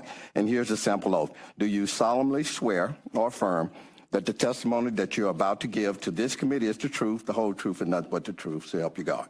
Thank you, Mr. Chair. All right, members, we have a motion. All those in favor of the motion say aye. Aye. All those opposed say no. No. All right, the noes have it. The motion fails. All right, members. Again, are there any questions? Yep, Representative Chambliss. Thanks so much, Mr. Chair. Wanted to ask why we are having the opportunity to get so much information with such little time. Was there any opportunity for us to get this data and or have access to this presentation in a more timely manner, being that we're expected to vote on it tomorrow? So, Mr. Breda, to the extent that you have an answer, you're free to give it. I mean, members, I'll just ask that, again, obviously the purpose of the questions is supposed to go to the bill and the maps, of course. If you have an answer, Mr. Breda, you're free to give it. Thank you, Mr. Chairman. I don't have any control over the legislative committee process or when the special sessions were called and all of that. Follow up? Yes, sir. Thank you, Mr. Chair. For example, I was a part of the legislative redistricting process back in 2022. The public had ample time to give input. There was a map drawing app that was on the House website. The public had the opportunity to submit their own maps by using that. There was a lot more opportunity for us to not only see maps. As a matter of fact, if I recall, there were actual multiple maps that were presented as options. Why are we not using that same process? So, Representative, I'll just say, I mean, look, I understand your question. Again, I don't think Mr. Breda is in control of that issue, and I think some of that certainly is, you can certainly make those points in debate, but I would ask that if you have questions, at least for Mr. Breda, certainly that they're limited to his presentation, the maps, the process of how he did it, things like of that nature. Otherwise, certainly in debate, I'm going to give everybody ample time to debate if they need it. But if you have any questions, again, on the presentations or for the bill sponsor, please, feel free. For clarification, Mr. Chairman, so questions need to be based on the map process or the map drawing process? Well, just to the extent that there's questions about why we're here, the timing, things that are, again, certainly not within Mr. Paredes' control, Mr. Seal's control. Okay. I would just say that's probably great for debate if you want to make those points there, but at least for Mr. Pareda or Mr. Jazeel or, Representative Person Smolika, we limit it to the bill, the maps, the presentations that we've heard. I think that's the purpose of questions. Thank you, Mr. Chair, and I'd like to redirect to some more of I'll start with the map drawing decision-making as far as data use. So I heard, excuse me, correct me if I'm wrong, we're using the 2020 census data, is that correct? You recognize Mr. Pareda. Mr. Chair, the census data that was used was from 2020. You recognize. And so are we using any additional indicators of population growth and also of population movement? You recognize Mr. Pareda. Thank you, Mr. Chair. Yes, as I mentioned before, we have to balance all of the districts using the 2020 census redistricting files and all of the census blocks I talked about before. So they're all balanced using that.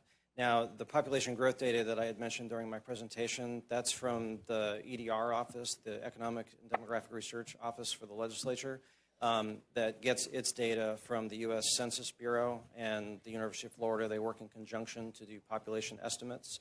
The U.S. Census Bureau, they conduct the American Community Survey, which is something they do on an annual basis where they survey 1% to 3% of the U.S. population to get a sense of where populations are growing in every state, including Florida.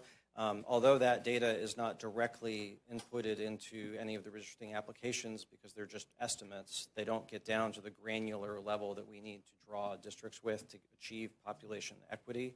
But we can know, especially on a county level, what counties are growing, what counties are not, and how they're comparing to the state average and things like that. And we can try to take that into account when we reorient the districts, but they still have to be balanced using the 2020 population and census geography. Follow up. Thank you, Mr. Chair. So we're looking at population growth by county. Are we looking, and it's been well stated by several members of the legislature, I mean, it's something that we're proud of the population growth of the state of Florida. Are you familiar with the estimated population growth of the state of Florida, just for the purpose of these questions? You recognize Mr. Pareda. Thank you, Chair. To the extent that the EDR office publishes its information, the last one I believe is from July of last year that used the population estimate data from April of last year. So it's about a year old, but I'm somewhat familiar with that, if that's what you're asking. Follow up. Thank you, sir. Questions continuing. A lot of questions from Representative Kevin Chambliss, a Democrat from Homestead. We're going to take a quick break right now here on Fox 35 News Plus. We'll be getting into some public comment and debate here shortly. So we'll check back in on this in just a couple of minutes. Keep it here and we'll be right back.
You're watching Fox 35 News Plus, streaming on Fox Local.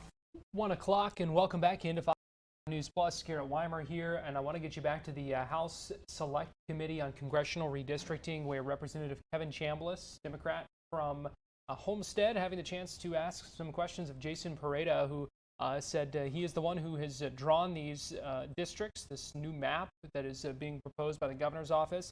You see a lot of folks inside that room, expecting to hear from them shortly. Also see Anna Escamani in the background there in that front row there. You may hear from her shortly as well.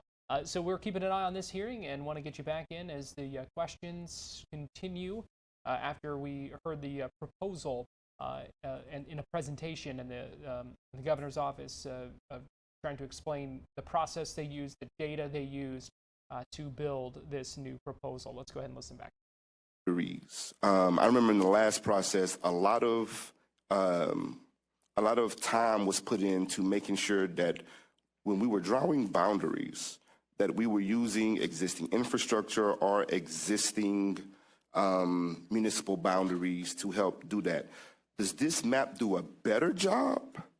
Is this an improved version of that based on your experience? Mr. Pretty recognized. Thank you, Mr. Chair. It does it in a consistent manner that it did before. Whether or not to keep a city whole or not is part of the traditional redistricting principles, and that was applied here amongst all of the other traditional redistricting principles. Follow up? Is there a term for that? Forgive me, I'm not the lawyer in the room. Isn't there a term for how accurate we are in abiding by those infrastructural lines? Is there a map-making term for that? Recognize Mr. Brito. Not exactly, though. In the legislature's ESRI program, there is the boundary analysis score, and it'll give you a score which is a percentage. So for each district, the percentage of its boundaries that follow either waterways, roadways, counties, municipal lines, and then a total score at the end lets you know how much of the total district follows one of those major recognizable geographical features, whether they be major roads or anything else. I know the average score for this particular map is almost 86. It's 85.7% of the boundaries of all of the districts in the map follow roadways, municipal lines, everything else. Specifically, if you give me a moment, I don't have an average, but that boundary analysis score will show you what the individual district scores are for cities, if that's the thing that you're specifically wondering about. Follow up? Thank you, Mr. Chair. I guess my question was, based on the current map in existence to this map, is this map an improved version based on that score? You recognize Mr. Brito. I believe that this map is consistent with that analysis. I don't remember the exact percentage. I think there was a slight difference, but it's within the same ballpark. They were both above 8. They were both between 85 and 90%, if I'm remembering correctly. Follow up. Thank you, Mr. Chair. Again, going back, I know we're not going to ask the procedural questions here in this format, but I am curious because as I was listening to your presentation, a lot of the decision-making was discretionary. Were you the sole person drawing the map? Was there a team of people? I'll start there and then. Recognize Mr. Brito. I am the only person that drew this map. All of the decision-making processes for boundaries were made solely by me. Follow up. In the 2020 process, wasn't there a team of you guys? Because I swore it was like more than, I remember you, but I think there were multiple people who were involved in the map-making process. Is that correct? You recognize Mr. Brito. There was a committee staff, yes, and primarily it was me and one or two other people that were for the House committee was drawing maps. Follow up. Thanks so much, Mr. Chair. So going back to that process, because like I say, I was listening and it was a lot of discretion that was used. Is it fair to say that if someone else that was not you, if another human being was drawing the map, that they could have come up with a different conclusion to provide the same out? Excuse me. Yes, that could another person come up with a different conclusion and still be within the premise of map making? You recognize, Mr. Prada. Map making is an art as much of as it is a science. Any individual person, there's practically an infinite way of drawing redistricting maps. You move one census block, it's technically a new map. Those decision points that I was talking about, any other person could have made a different decision, but I'm the only one that made the decisions in this particular map that you see before you today. I'm fine with the follow-ups. I just want to make sure if anyone else has any questions, I just want to maybe pass it around if that's right, and we can certainly come back. If I could just finish this line. And sure, I'll go ahead, and I just want to make sure other members have a chance as well, but go ahead. Absolutely. Thank you, Mr. Chair. And in the process, as you were creating the map, were you the sole person that saw your process, that saw the map as it was created? I have to assume that this was not a one-sitting event. Were you the only person who saw it throughout the process, or did you go and consult with anyone else as you were creating the map? Recognize, Mr. Prada. Thank you, Mr. Chair. I'm the sole person that drew the map. I'm not going to get into any of the internal discussions I had with other EOG staff during the process, but I'm the only person that changed any lines on the map or made any decisions about where the lines were for any particular districts. I'll release there. Okay. Any Representative Lopez? Yes. Thank you, Mr. Chair. The proposed map appears to eliminate the current Tampa area and the Orlando area district. Both districts contain large communities of color. What compactness and contiguity analysis your office conduct, and how does the elimination of this district satisfy the Voting Rights Act's requirement that minority communities retain an effective voice? You recognize Mr. Prada. Mr. Steele, if you feel the need, you can always jump in.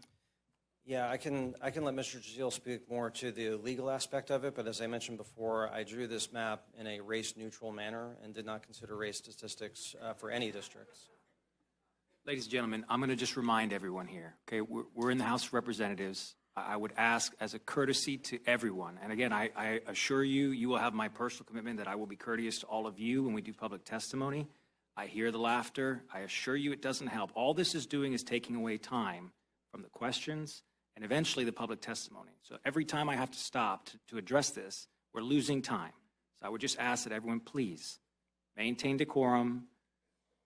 You'll have an opportunity to speak if you filled out a comment card, and I'd like to give as many of you as I possibly can the chance to do that, but the longer I have to keep doing this, the less time there is for that. So please, again, I'd ask that we maintain decorum.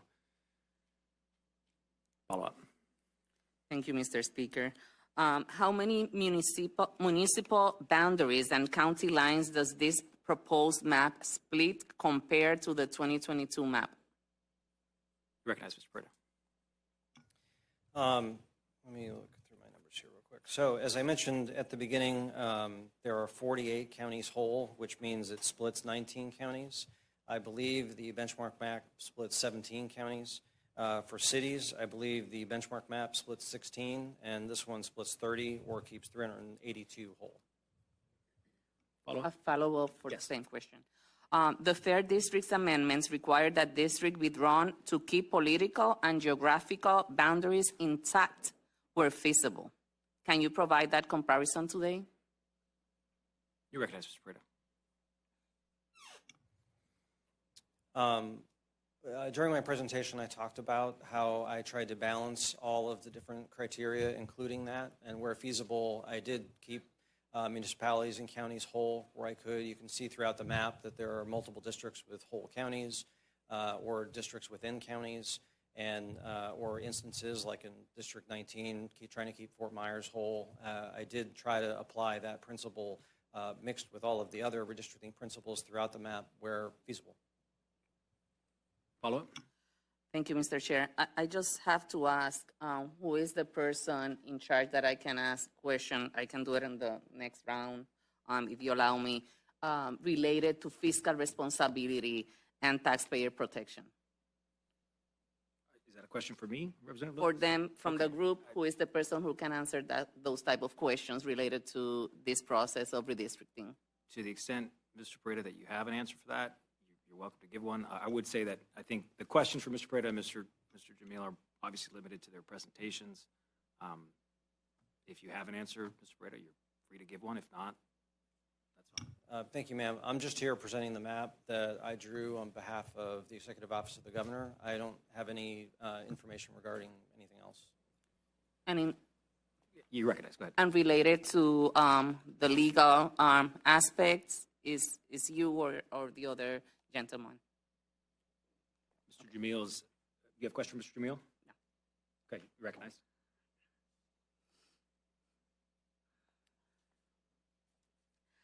Mid-decade redistricting is exceedingly rare.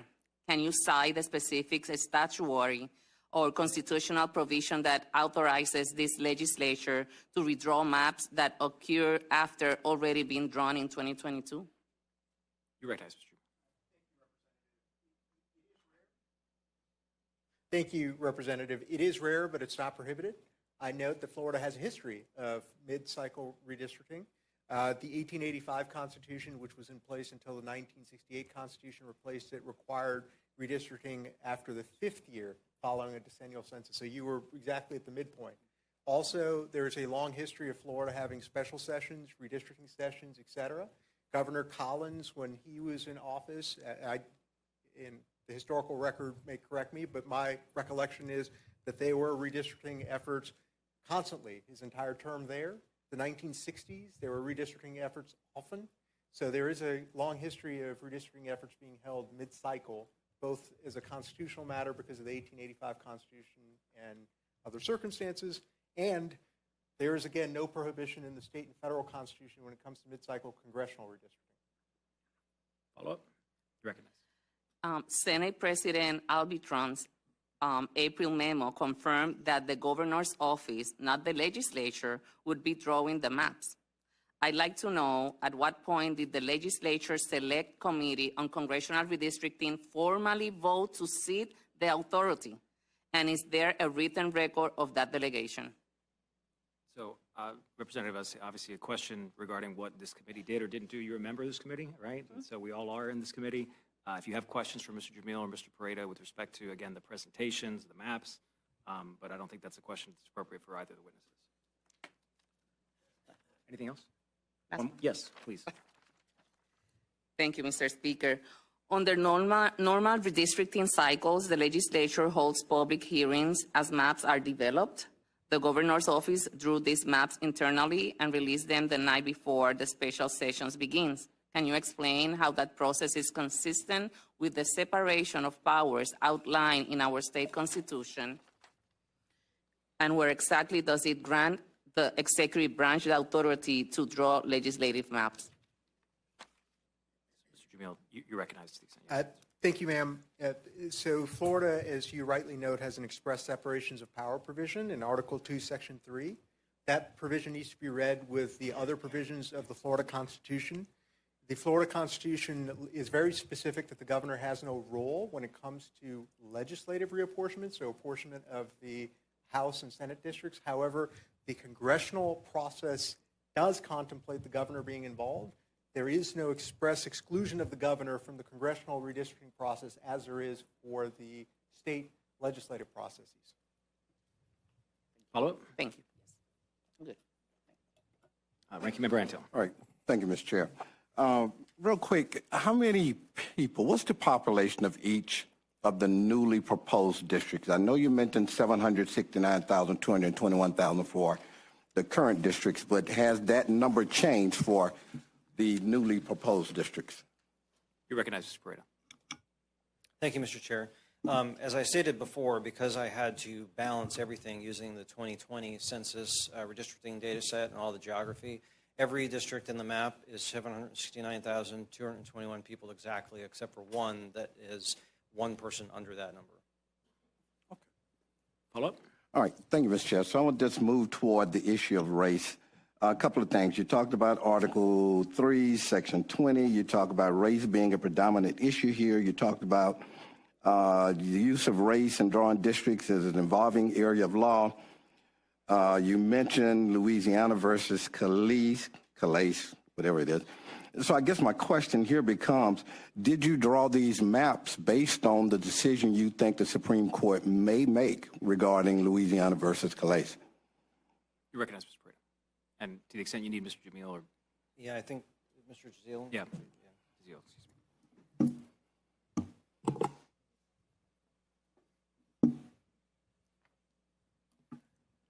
Thank you, Representative. It's in part based on the decision that might come out of Calais. However, I also note that it's also in response to the Florida Supreme Court's decision in the Black Voters Matter case from 2025.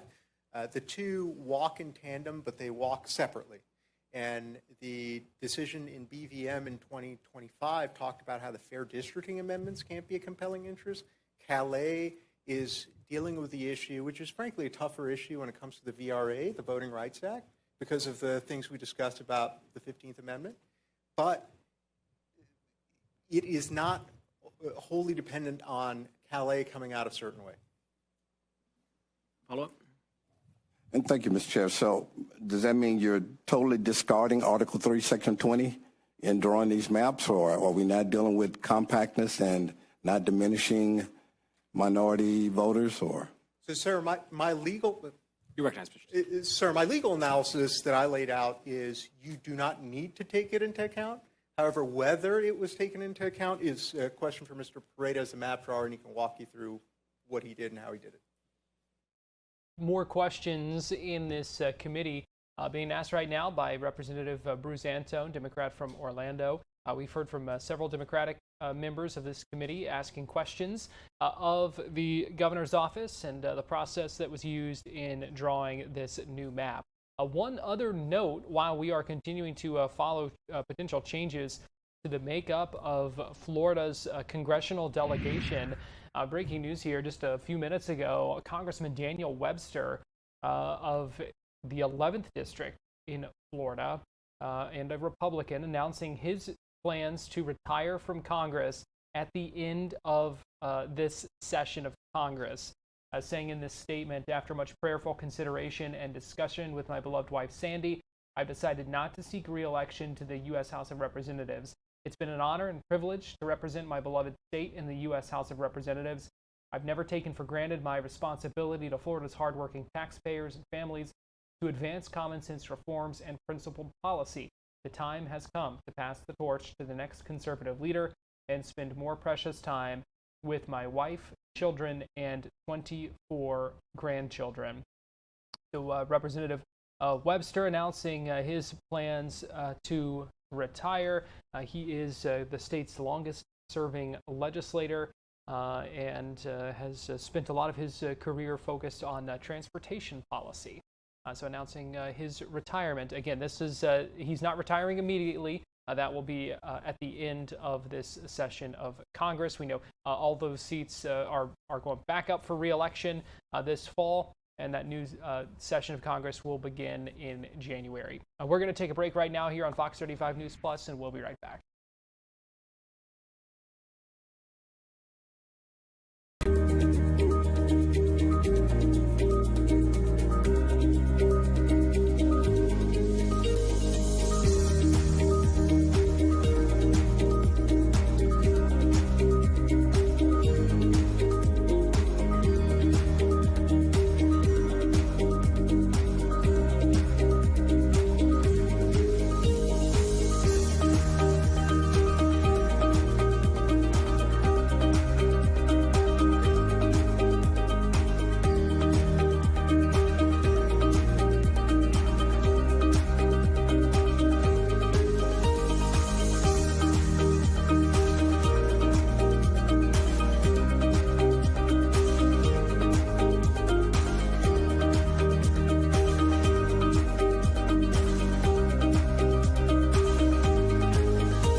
watching Fox 35 News Plus, streaming on Fox Local. Welcome back into Fox 35 News Plus. I want to give you a live look right now in Washington, D.C., where in the next little bit, we expect to see a motorcade that will carry King Charles and Queen Camilla from the White House to Capitol Hill, where the King will deliver a joint address in front of Congress at the Capitol. So we'll be keeping an eye out on that. That address scheduled to start around 3 o'clock. Right now, though, let me get you back to Tallahassee. Representative Bruce Antone, the ranking member on the House Select Committee on Congressional Redistricting, having the chance to ask some questions right now as the committee discusses the governor's office redistricting proposal and those new maps that were released that put a number for actually potential Democratic members of Congress, their seats potentially in danger if these were to be passed and kind of change the balance of the current makeup of those districts that are kind of in play right now. So let's go ahead and listen back in. Representative Antone asking questions in this committee in Tallahassee. Mr. Brito. Thank you, Mr. Chair. I think I first of all step back and kind of look when you're dealing with redistricting. Unlike you can pick and choose particular districts and compare them.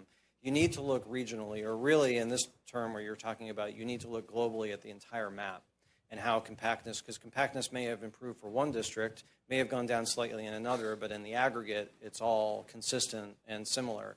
As I mentioned to you before, the compactness averages are consistent with the enacted map. Now, there might be individual districts that have gone up or down. For example, you mentioned some that you think have gone down. District 18 in the newly enacted map, which is almost entirely within Polk County and is almost a circle, is a very compact district compared to the District 18 that existed in the enacted map, which went from Polk County all the way down to Hendry County.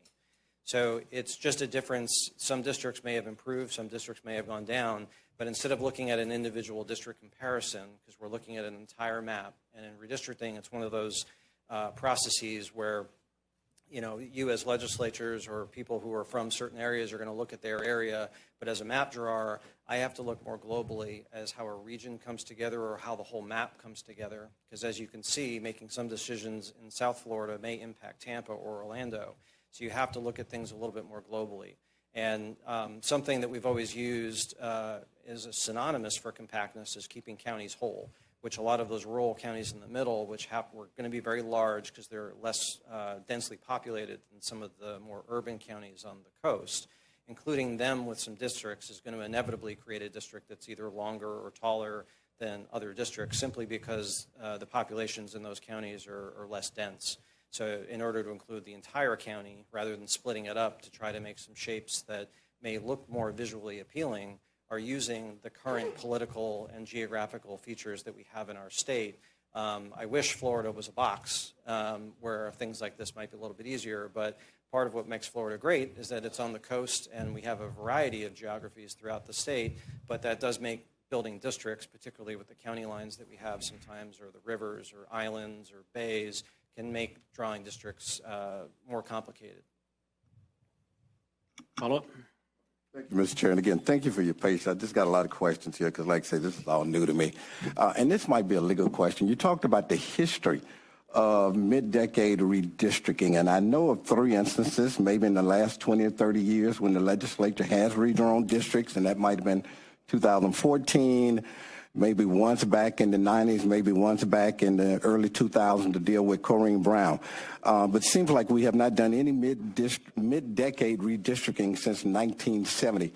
And I think somebody mentioned something about the Constitution Revision Commission changing something from every 5 years you could redistrict.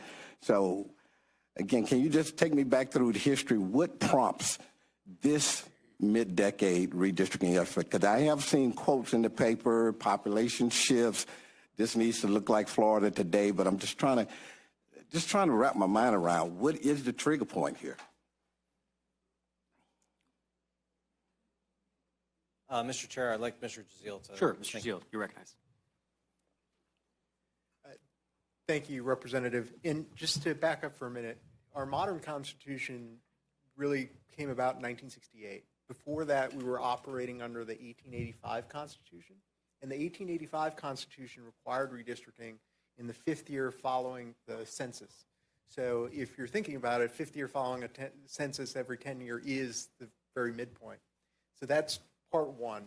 Part two, in the 50s and 60s, the state, as you know, was changing a great bit, and there were some reform governors who were clashing with the legislatures, and so there were a lot of redistricting efforts that were going on there. The 1950s, especially Governor Collins and the legislature did not get along terribly well, and so, as I recall, the entire portion there was redistricting going on. Governor Collins even asked the Florida Supreme Court for an advisory opinion, as Governor DeSantis did. So that is some of the historical record, and as you move forward, the 60s, 70s, 80s, there are always conflicts coming about on how to do redistricting. Some of those were remedial redistricting efforts, so if a court strikes something down, then the legislature meets again and gets a first crack at doing the redistricting, and that's what I believe you were referencing with Congresswoman Corinne Brown. I hope that answers the question, sir. It did. And Rick, maybe just before you go, I just want to remind everybody that, you know, we have quite a few public testimony cards. I want to give as much time as possible to allow the public to speak here. But I can already tell you, based on the number of cards, we're not even going to have a minute for everyone. So I'm happy to do some more questions, but I just want to be cognizant of that. I recognize many people have probably traveled from other parts of the state, and I know we didn't have the public comment previously, so I just want to make sure we're all aware of the clock, because we're coming up about an hour and a half left. You're recognized. Thank you, Mr. Chair. And I'm gonna ask maybe 2 or 3 more questions. Then I think it's important to hear from people because there hadn't been any public input. So the Constitution, I believe, says that the legislature shall draw new districts, reapportion, and new districts after the census. So I guess if you could just answer this question, if the maps are coming from the governor's office, what role is the legislature playing in drawing new districts? Are we actually playing a role in this other than me asking questions and then we vote today or tomorrow on this? You recognize, Mr. Representative, I can't answer some of the normative, is this good, is this bad, should this happen, should this not happen, parts of your question, but I will note this. Article 3, Section 16 says that the legislature has the exclusive prerogative to draw and consider the legislative districts. Again, I simply note that the Florida Constitution does not prohibit the governor from being involved and being part of the process when it comes to congressional districts. He obviously has, from a constitutional perspective, the ability to review whatever this body passes, consider it, veto it, et cetera. So from just a legal perspective, that's where things stand. Ranking Member, yeah, you're recognized. 2 more. You know, I think between you all's presentations and whatever, many of the questions I had written down, have been answered. I just want to go back to this race thing and Louisiana versus Calais. And Louisiana versus Calais deals with the legislature drawing a second district. I hope I'm getting this right. Drawing a second district after the court ruled that they had to go back to the drawing table. And so it almost seems to me, somebody who's not an attorney, that the Louisiana case revolves around whether it was legal to draw a second district for black people using race. I'm not sure how that applies to Florida. Maybe you can help me understand. Because, say, District 20 has always been considered a black district since 1992 redistricting. So in Florida, we're not drawing a new black district, and we're not drawing a new Hispanic or Asian or Hasidic district. It just seems like these maps we're looking at here take away from what we already have. And I think Section 2 of the Voting Rights Act deals with not taking away, not diminishing, same thing as the fair district. So help me understand how these maps are legal in today's world. If we're using Section 2 of the Voting Rights Act and fair districts in Florida, help me understand how these maps are legal. You recognize Mr. Chair. Thank you, Representative. And just to take your question in part, starting with Calais, you're absolutely right. Calais dealt with creating another black performing district, a second one. And what happened there was that Louisiana was sued under the Voting Rights Act, and the argument was made that there should be a second black performing district. Louisiana lost at the preliminary injunction stage, and then Louisiana went back, their legislature created a second district. What happened after they created a second district is they got sued again, this time for saying that, hey, because you tried complying with the Voting Rights Act, you violated the Equal Protection Clause. And that is the conundrum that the court's dealing with at the U.S. Supreme Court in Calais. Is trying to comply with the Voting Rights Act going to get you sued for violating the Equal Protection Clause? And the other works too. If you say that you're trying to draw a race-neutral map, do you get sued for not complying with the Voting Rights Act, or in Florida's case, the Fair Districting Amendment? And that's what I believe your question is going to. And our position at the governor's office legally is that, look, this is getting a little overly complicated, this line between race consciousness and race predominance. It's creating sort of a Hobson's choice for legislatures, where if you're trying to comply with one, you get sued for the other. And so the best way to do this is just to do this in a manner that's consistent with background equal protection principles, which are, don't consider race. Just don't divide people based on race. Now, getting to the final part of your question, does this map comply with the Voting Rights Act? I don't know. And here's why I'm saying I don't know. Because at the end of the day, we haven't considered race. I don't know how this map performs for African Americans in Southeast Florida. Say Calais goes the way the NAACP and others wish it to go, and Section 2 is upheld, no changes, and the law is the same. Now, we believe that is unlikely to happen, but let's say that happens. I don't know whether or not this map still performs for African Americans and still retains 2 black performing seats in Southeast Florida, because again, we didn't consider race. But if the Voting Rights Act remains the same, it does not change, the jingles preconditions which are used to decide whether or not you have a black community that's sufficiently compact and is a majority, that is a precondition. Once you set that precondition and you meet it, you do not need to draw a majority black district to comply. And so even though there might not be a majority black district, there might well still be 2 black performing districts in Southeast Florida, and you would not violate the Voting Rights Act, even if things don't change. But again, we do not consider race. I don't know how this map performs. I'm not commenting on it, but I'm just answering your legal question, sir, and I hope I have. Questions continuing in the hearing in Tallahassee right now. We are also monitoring the arrival of King Charles at the U.S. Capitol, where he is going to deliver an address to a joint session of Congress coming up at 3 o'clock. Right now, we're going to take a quick break here on Fox 35 News Plus, but we'll be right back.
You're watching Fox 35 News Plus, streaming on Fox Local. Welcome back into Fox 35 News Plus. Give you a live look right now on Capitol Hill, where the King and Queen have arrived and will be shortly delivering a joint address to Congress that's scheduled for 3 o'clock, and we are monitoring our feeds to see more of King Charles III and Queen Camilla, who have arrived there on Capitol Hill. Right now, though, I want to take you back to Tallahassee, where we are hearing more discussion, more questions, ahead of public comment and debate about the redistricting proposal that would change Florida's voting maps when it comes to the congressional districts across the state. So let's go ahead and listen back in. Questions as you'd like. Yes, sir. Mr. Chair, I'm actually to that point. Since all the other committees were canceled today, this is literally the only thing I got to do. So is there any way that we can extend this committee or take that into consideration, being that we do have so many comment cards and we do have so much renewed time? So I will say that the Rules Committee it has not been canceled, and this committee does need to report out before that committee meets in order for us to be able to have for the Rules Committee to do its work. So if you'd like to make a motion, we can certainly go through that process, but there is no intention on my part to extend at this point. You're recognized, yes. And staff, y'all help me out. Y'all know I don't make motions like this.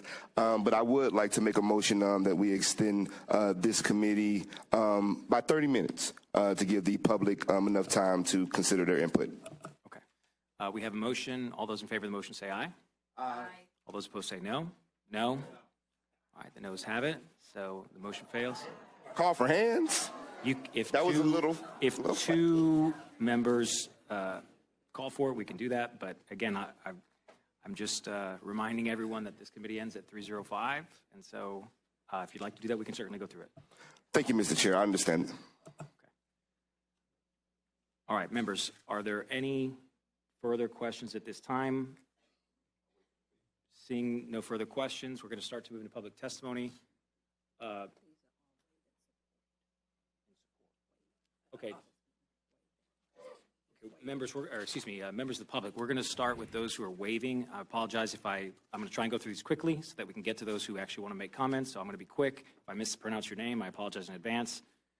We have Jonathan Burgess waving in opposition, Daryl Alfred waving in opposition, Joanne McBrooks waving in opposition, Charletta Sowell waving in opposition, Lawrence Ratcliffe waving in opposition, Ingrid Montgomery waving in opposition, Evangeline Watson waving in opposition, Vicky Pepper waving in opposition, Nadine Huey waving in opposition, Denise Webb on behalf of the NAACP waving in opposition, Brian Higgins on behalf of Indivisible Jacks Riverside waving in opposition, Maria Bartholomew waving in opposition, Peter Fitzpatrick waving in opposition, Dana Novak waving in opposition, Barbara Devane on behalf of FL Now waving in opposition, Kate Renklein, I believe, I apologize, on behalf of LWV, PBC, and the NAACP of West Palm Beach waving in opposition,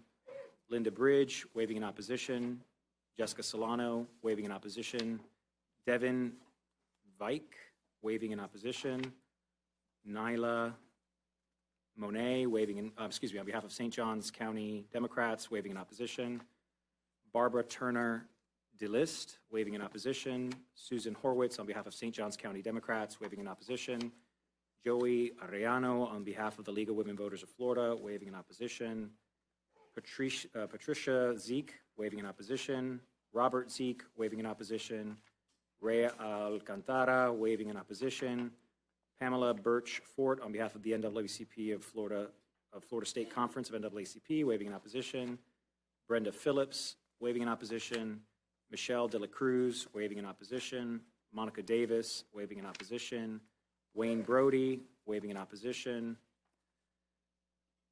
I apologize, I think it's Elsie Solomon on behalf of the South, I think, waving in opposition. Mark Hegstead waving in opposition. Brenda Flournoy on behalf of South waving in opposition. Mackenzie Patterson, waving in opposition. Samantha Bromfield, waving in opposition. Emily Zeliquius da Silva, waving in opposition. Dieselis Douglas, waving in opposition. Taisha Gooseby, waving in opposition. Marvin Douglas, waving in opposition. Teresa Guzman Pagan, waving in opposition. Reginald Daly, I believe it is, waving in opposition. Zion Afolabi, waving in opposition. Jordan Bowden, on behalf of Planned Parenthood Florida Action, waving in opposition. Deborah Morningstar, waving in opposition. Williamson Surya, waving in opposition. Jamil Davis, on behalf of Black Voters Matter, waving in opposition. Chloe Scott, waving in opposition. Asia Diaz, waving in opposition. Kisaya Caraballo, waving in opposition. Nicole Estrada, waving in opposition. Karen Woodall, on behalf of the Florida Center for Fiscal and Economic Policy, waving in opposition. And Michael Seth, waving in opposition. So those are the members of the public's waving in opposition. The rest are the members that I'm going to call you up. So, ladies and gentlemen, what I'd ask you to do is that you make your way promptly to the podium.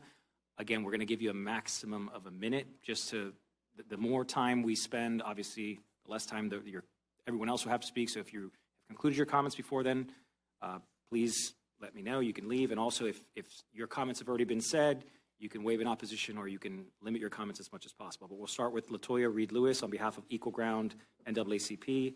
And up next, if the following speaker could just come up to be ready, is going to be Jessica, I want to say Ransom, excuse me. So you could just, Ms. Ransom, you can come up and be waiting, but we'll start with, again, LaToya Reed-Lewis, if she's present.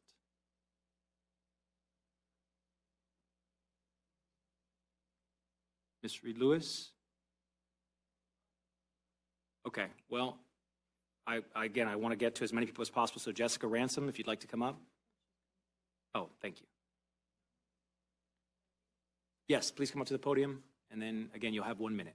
And then following Ms. Ransom will be Hunyen Bailey. You could just come up and sit right next to the podium so you can be ready when we go. Okay, good afternoon. Thank you so much. As a citizen of the state of Florida and a voting member of the Democratic Party, I believe in fair maps. And I'm asking you as representative of all of us to be fair in the process. The fact that your map removes potentially 4 Democratic congressional districts says all that needs to be said, going from 8 to 4. How is that fair? So I ask you to please take into consideration everyone who lives in this state. Thank you. Thank you, Ms. Ransom. Again, Hunyen Bailey, if you're in the room, please come on up. And then Barbara, I think it's S. Harris, if you're on deck, if you could please, again, just make your way up if you're the next person to speak, just so we can try and get through as many speakers as possible. Ms. Bailey, you're recognized. Hi, my name's Ann Bailey, and I am a citizen of Florida, and I'm also running for Congress. Let's just be real about what's going on here. These maps have clearly been drawn to get more Republicans into Congress. It violates our state constitution, it disenfranchises voters, and it's immoral as well as illegal. That's all I have to say. Thank you. Thank you. Barbara S. Harris, and on deck we will have Matthew Rakalski, I want to say. I apologize if I mispronounced that. If you could just make your way to the front. You're recognized. Hi, I'm Barbara Harris, and I'm from Polk County, Florida. I live in Congressional District 9. I've lived there in that district for the last 20 years or more, and suddenly we've been moved into a district that literally separates us from the rest of our Polk County partners. I believe that you've disenfranchised our vote immensely. The worst part is the SOE has already sent out our cards. So you are now going to create a situation where nobody is going to know where to go and vote because everybody is going to be wrong in District 9. So I think that, I really hope that you look at this deeply before you just say we're just going to get rid of millions of votes because we can. It's in our Constitution, and you're breaking our Constitution, and I really hope that that doesn't happen. Have a good day. Thank you for your comments. Matthew, again, Gorkolski. I apologize if I mispronounced. Public comment continuing right now in Tallahassee in this committee meeting as we await a glimpse of the King and Queen on Capitol Hill, getting ready to walk through Statuary Hall as their visit continues. We're going to take a quick break right now here on Fox 35 News Plus, but we'll be right back.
Watching Fox 35 News Plus, streaming on Fox Local. Let's go ahead and listen back into public comment on the redistricting proposal that's being considered right now in the Florida House Select Committee on Redistricting.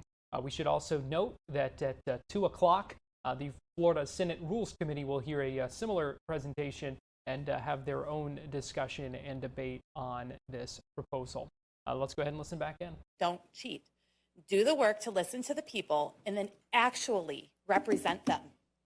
If you care about your children being able to cast their votes, you will oppose this move because you're incredibly naive to think that this won't come back to bite them in the future. Do the right thing. Next up, we have Catherine Ashby, followed by Dr. Rich Templin. You're recognized. Hello, I'm here to urge you to vote against HB 1. There is no new consensus or census data and no court order requiring new maps. Mid-decade redistricting is not prohibited, but redistricting to benefit a political party is. That is exactly what is happening here. The governor's rationale fails for 3 reasons. First, even if the Fair District Amendment was deemed unconstitutional, there is no legal requirement to redraw maps absent a court order. Second, the governor in this legislature has no authority to declare a constitutional provision void. Only the courts have that power, and no court has ruled the partisan provision unconstitutional. Third, Calaisis has not been decided. The governor's entire rationale currently rests on conjecture. In fact, the United States Supreme Court in Rucho v. Common Cause cited the Fair Districts Amendment as a model for how states can address partisan gerrymandering. And in the League of Women Voters v. Detzers, the Florida Supreme Court emphasized the importance of transparency in this process. This process has been anything but transparent, and we all have a right to have representatives who support us and are elected by us. Thank you. Thank you. Dr. Rich Templin on behalf of Florida AFL-CIO, followed by Larry Colaton on behalf of Florida Voters League and Orange County branch of NAACP. Sir, you're recognized. Mr. Chairman, you got the hard job today, but thank you so much for your patience and respect for everybody out here. The Florida AFL-CIO, you know, we represent probably about 400,000 Republican voters across the state of Florida. My phone started ringing yesterday when these maps hit Fox News. And I would say 9 out of 10 of the phone calls that I've fielded from members and local union leaders have been from Republicans. And they're incredibly frustrated. They like their Congress people. They like their districts. And they do not understand the need for these changes to be made at this point. And I also want to remind you that there's a couple of us in here that were here over a decade ago when we did the last redistricting. This is not how it's done. It really isn't.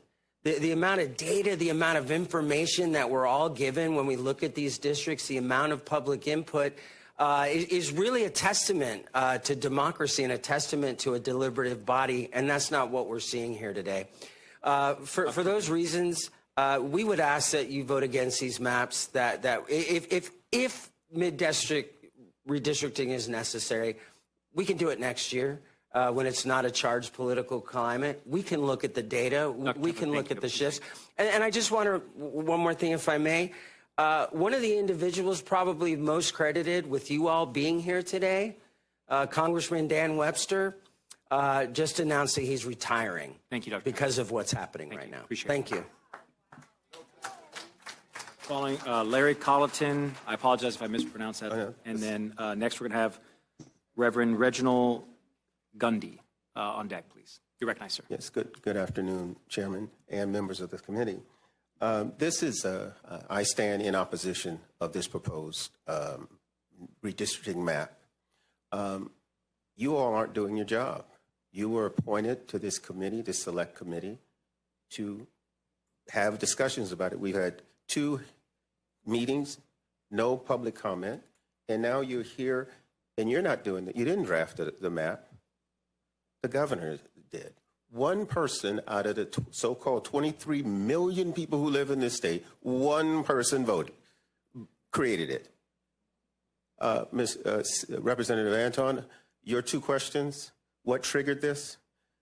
The man at 1600 Pennsylvania Avenue triggered this. That's who triggered this.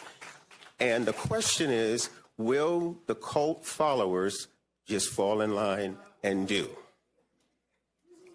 All right. Next we have Reverend Dr. Reginald Gundy on behalf of True SCLC Florida National, followed by Jada Brown. So you're recognized.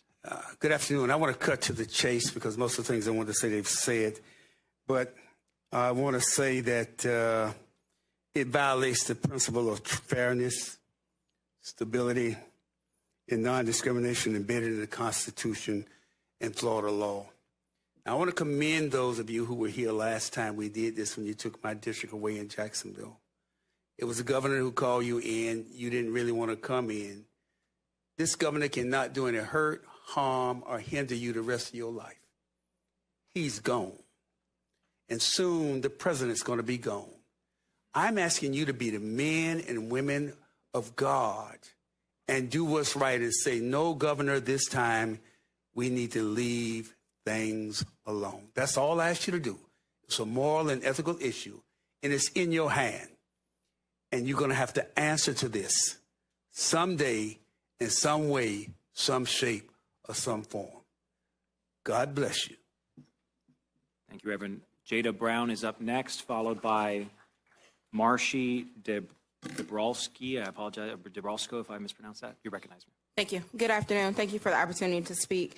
So I came before you all today not to just speak about lines on a paper or a map, but to ask you all to be held accountable and responsible for the decision that may take place. So redistricting is not just a technical exercise reserved for experts alone. It is one of the most powerful tools we have to shape whose voices are heard and whose are diminished. I came before you today to say that the president is not the priest and the governor is not the God, and I ain't scared of neither one of them. So we ask you, this is not about partisan advantage. It is about legitimacy. No matter who holds power today, the process we establish will shape outcomes for years to come. Fairness cannot be conditional, and it must be structural. Thank you.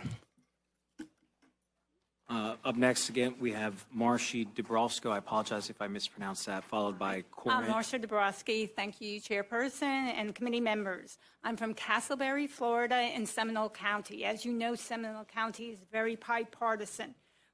I'm asking you to vote against redistricting and drawing new maps. This is rushed, and you need time to really do this right.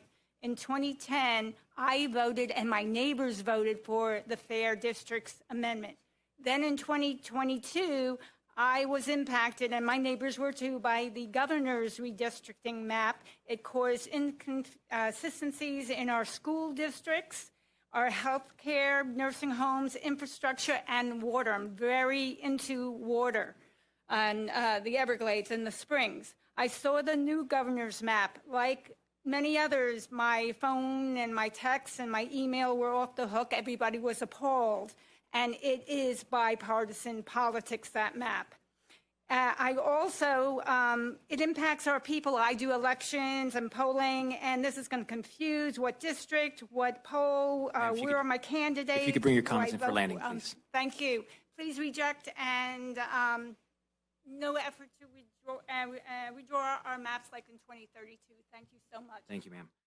A Seminole County resident making the trip to Tallahassee to make sure her voice is heard as public comment continues in this House Select Committee on Redistricting meeting. A number of speakers that we are hearing from, they're each getting about a minute because there's so many of them. Also, a number of them that waved in opposition instead of speaking. But I don't think we've heard any of these speakers speaking in favor of this proposal.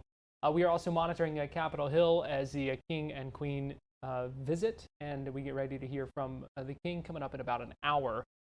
Right now, though, we're going to take a quick break here on Fox 35 News Plus. We'll be right back at the top of the hour with Florida Live.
Florida Live starts now.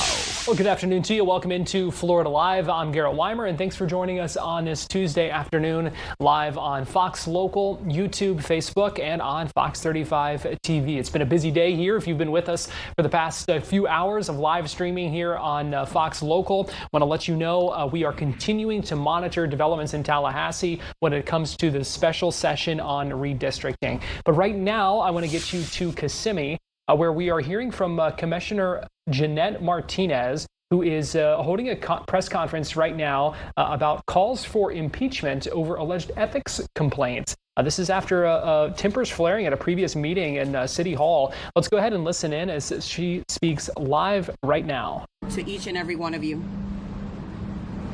I want to start with the facts, not the rumors, not politics or personal attacks. First, I'd like to establish who are the people involved in this. I'd like to start off with Mr. Jeremy Lee Fetzer. Mr. Jeremy Lee Fetzer is the person that has placed both of the impeachments against myself. He is also a political consultant who has managed the campaign for the mayor of the city of Kissimmee and who has also been paid to manage the campaign for Maria Virginia Garcia, who is running for the seat that I hold right now. I have before you here, this is a Facebook post where this is Mayor Jackie Espinosa's political campaign page. Name right here, the page is ran by Mr. Jeremy Lee Fetzer. Please be advised that each and every one of you will have a packet with every document that I'm setting forth so that you guys can follow along with me. Allow me as I navigate through all the paperwork that I have brought for you today.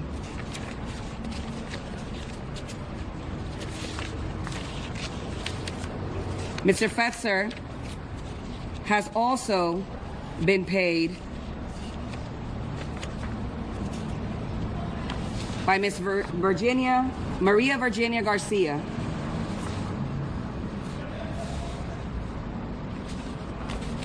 These are public record statements from the Osceola Supervisor of Elections Office. He's been paid thousands of dollars. Sorry, trying to make sure my paper don't fly away. He's been paid thousands of dollars to run her political campaign. Timing couldn't be better. Elections are literally around the corner.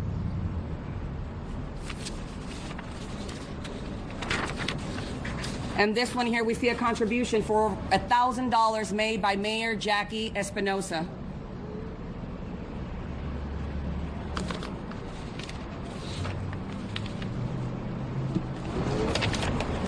Also like to establish one more relationship. This is our mayor of the city of Kissimmee, Jackie Espinosa, with Maria Virginia Garcia. This is a wedding photo where both of their children got married. The one on the right is the mayor's daughter.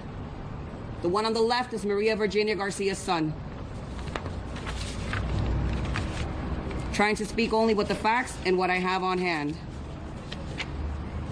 Leaving aside now that we know who is who, I'd like to continue by saying Ms. Madeline Gomez-Casiano and Jeremy Fetzer both run political PACs. The political PAC ran by Jeremy Fetzer, or he's the treasurer in this case, is Osceola Action Committee. Ms. Madeline has Latinas Against Domestic Violence.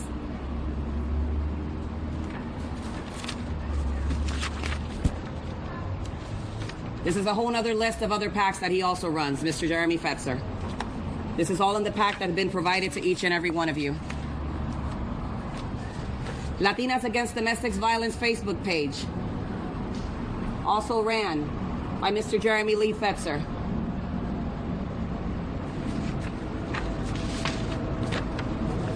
Miss Madeline Gomez-Casiano, or Casiano Gomez, not quite sure, as seen here holding political signage or putting political signage for Commissioner Noel Ortiz.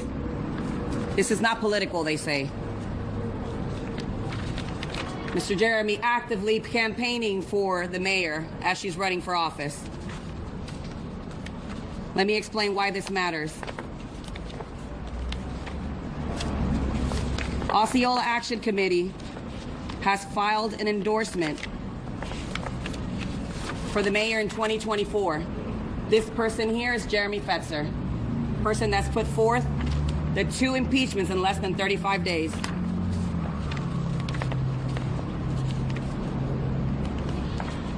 Osceola Action Committee has proudly endorsed Miss Maria Virginia Garcia. I'm trying to be a good storyteller as I'm telling you this. Meanwhile, Positive Osceola, also a page of Mr. Jeremy Fetzer, which is to confuse people with Positively Osceola, which promotes good information within the community. So we're continuing to monitor this news conference right now as this commissioner says she's trying to clear her name, making some allegations that she believes this is the impeachment orders that have been filed against her are political in nature, and trying to outline some of those connections there. Meanwhile, I want to let you know that we are continuing to monitor things happening on Capitol Hill this afternoon. The King Charles III, meeting with some the House Speaker and Senate Majority Leader John Thune, meeting with some leadership just a couple of moments ago, and some other leaders as well inside the Capitol. We expect the King to deliver a speech to a joint session of Congress coming up in a little less than an hour from now. So we are also going to be live streaming that for you coming up on our digital platforms at 3 o'clock.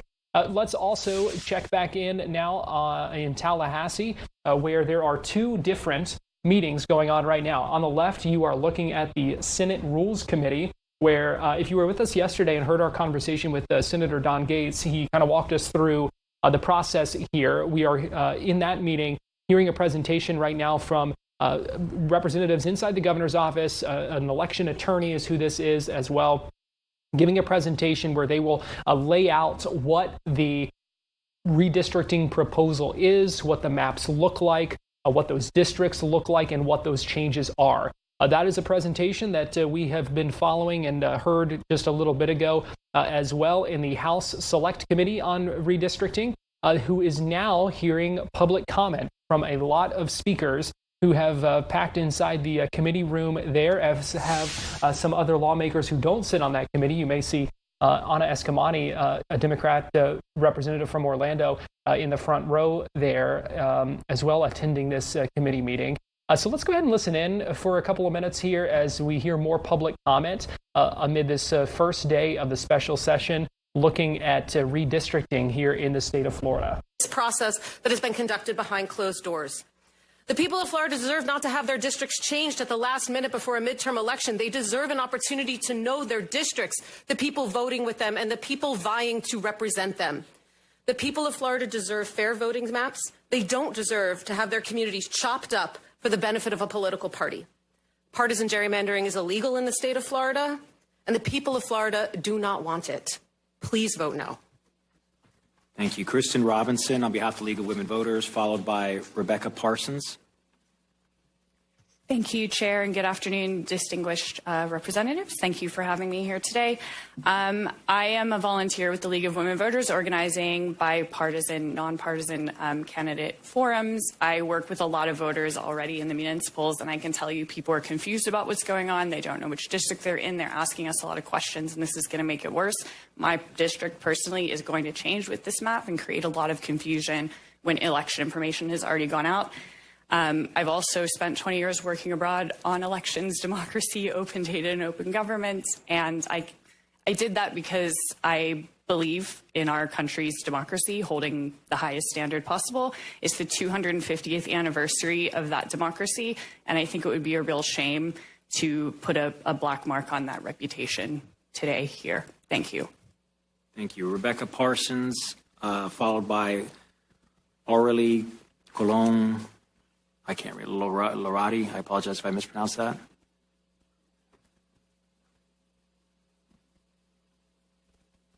Rebecca Parsons, are you in the room? No? Okay. Moving on. Public comment continuing there. One other note for you as we discuss Florida's congressional delegation. If you're just joining us as well, we've been tracking some breaking news this afternoon that Congressman Daniel Webster, a Republican representing the 11th District of Florida, announcing his retirement from Congress, saying, after much prayerful consideration and discussion with my beloved wife, Sandy, I've decided not to seek re-election to the U.S. House of Representatives. He calls it an honor and a privilege to represent Florida, that he's never taken this responsibility for granted, but goes on to say the time has come to pass the torch to the next conservative leader and also spend more precious time with my wife, children, and 24 grandchildren. So just another change there, another vacant seat that will be coming up as well. I should note that this retirement is not effective immediately. He, in a news release, said that it will be effective at the end of this session of Congress. And one other note here, as we continue to track some developments in Tallahassee, the House said that they will not consider an AI Bill of Rights or the vaccine exemptions, the medical freedom bill. Those were two other things that Governor Ron DeSantis said that he wanted lawmakers, state lawmakers, to consider during this special session. The House Speaker, Danny Perez, at the start of the session today, when they gavelled in, said that no members have filed any bills on that, and so they will vote on the redistricting maps, expected to be a vote on that tomorrow, and then lawmakers will go home. Despite that, we did see the Senate take up the AI Bill of Rights on the floor earlier today, and they approved that. So still interesting developments there. And Governor Ron DeSantis saying the House's decision not to take these things up, he called it more political shenanigans, I believe is the word that he used to describe that. So a lot of things that we are tracking this afternoon. We appreciate you joining us, and we are just getting started here on Florida Live, so don't go anywhere. We've got much more to come on the other side of this break.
Welcome back into Florida Live. I'm Garrett Weimer, and thanks for joining us on this Tuesday afternoon, live on Fox Local and on Fox 35. It's time now for our Tampa Connection, where we take a look at some of the big stories in the Bay Area this afternoon. And joining us live now from the Fox 13 newsroom is senior content producer Nancy Gay. Nancy, good afternoon.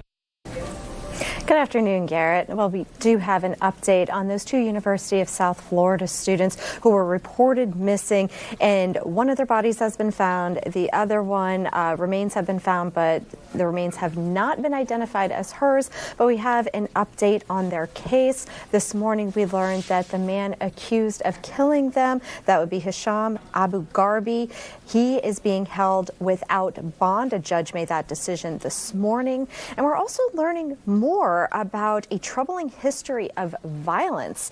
Newly released court documents include prior charges for battery as well as domestic violence, and an arrest report from last Friday details a disturbing incident in which deputies were called to his family's home in Lutz after he allegedly grabbed his younger sister and tried to forcibly kiss her. Now, that is the domestic violence situation that ultimately led to his arrest after a brief standoff.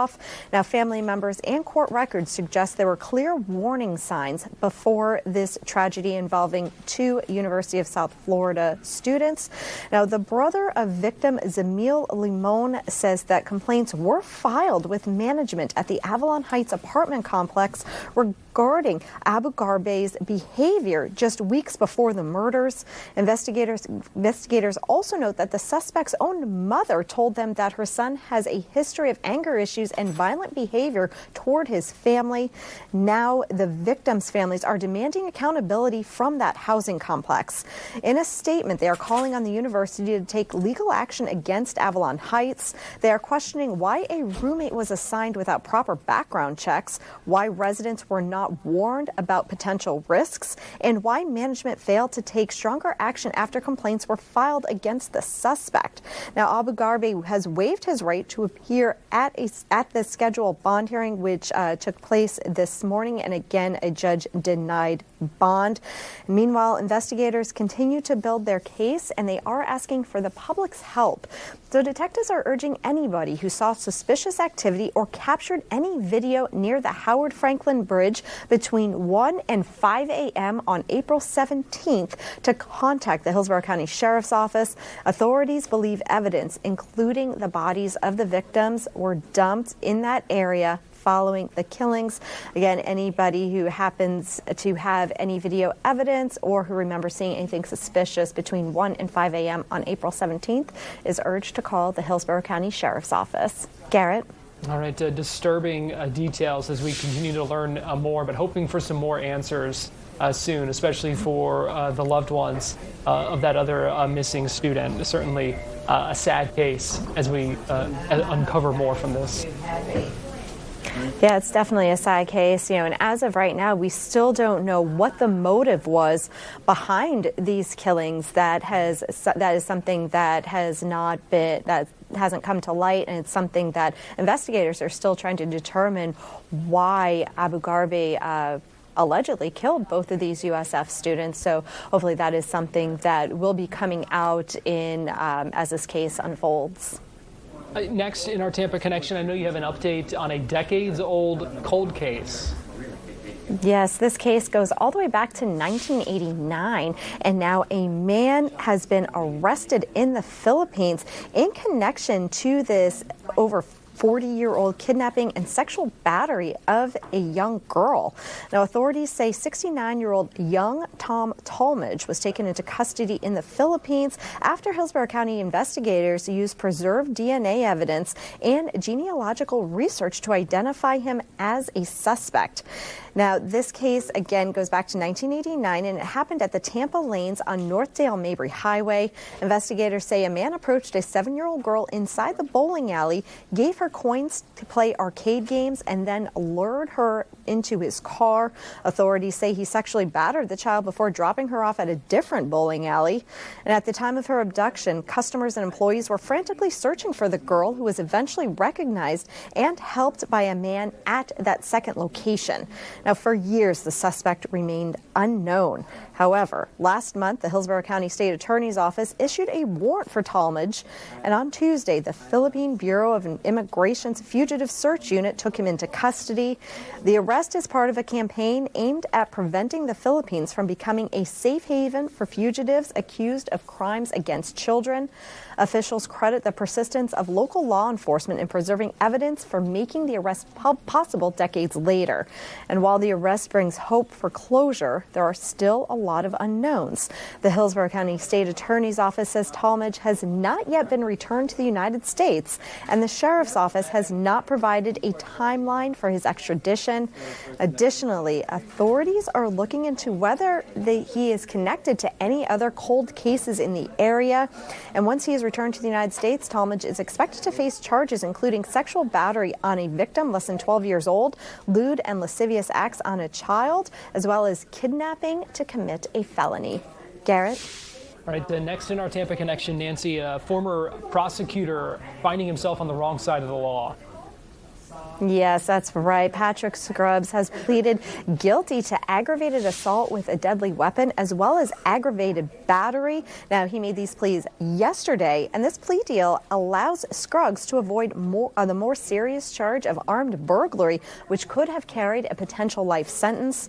Now, this incident dates back to September of 2023, while this victim was driving to work and he suffered a medical episode, lost consciousness, and he caused his vehicle to strike several cars, including the one driven by Scruggs. Video from the scene showed Scruggs smashing the window and stabbing the victim in the arm 7 times with a pocket knife. While Scruggs claimed that he was acting in self-defense, a judge rejected that argument last year. And during Monday's proceedings, the victim spoke directly to his attacker. He described years of physical and emotional pain, noting he was unable to use his arm for nearly 2 years. Sharp also pointed to the damage Scruggs caused to his reputation by attempting to use his past legal history against him. Now, despite his trauma, the victim ultimately asked the court for leniency, citing his own experiences with the criminal justice system and the hope that Scruggs would find humility. Scruggs offered a direct apology to the victim, expressing remorse for the injuries he caused and thanking him for his generosity. In addition to the 90-day jail sentence and 5 years of probation, Scruggs is required to pay $100,000 in restitution, complete anger management, and undergo a mental health evaluation. The presiding judge told Scruggs that he had forgotten his role that day, reminding him that he is not a first responder. Now, the judge expressed hope that Scruggs would use this experience as an opportunity to do better in his legal career. As deputies led Scruggs away to begin his sentence, the victim remained in the courtroom to pray. Garrett? And finally, Nancy, a former Florida governor making his run for mayor official. Yes, former Florida Governor Charlie Crist announced that he will be running for St. Petersburg mayor. He made that announcement through a social media video yesterday, declaring that he is ready to take his experience in public office back home to City Hall. On his campaign website, he argued that the current city government is failing to address the issues that matter most to local residents. Of course, Chris' long political career includes serving as Florida's governor from 2007 to 2011. And during his time in office, he held several major positions, including serving as the Education Commissioner, Attorney General, and a member of the United States House of Representatives. And throughout his political career, Chris has navigated shifting party affiliations. He was originally elected governor as a Republican, but later sought office as an independent and most recently as a Democrat.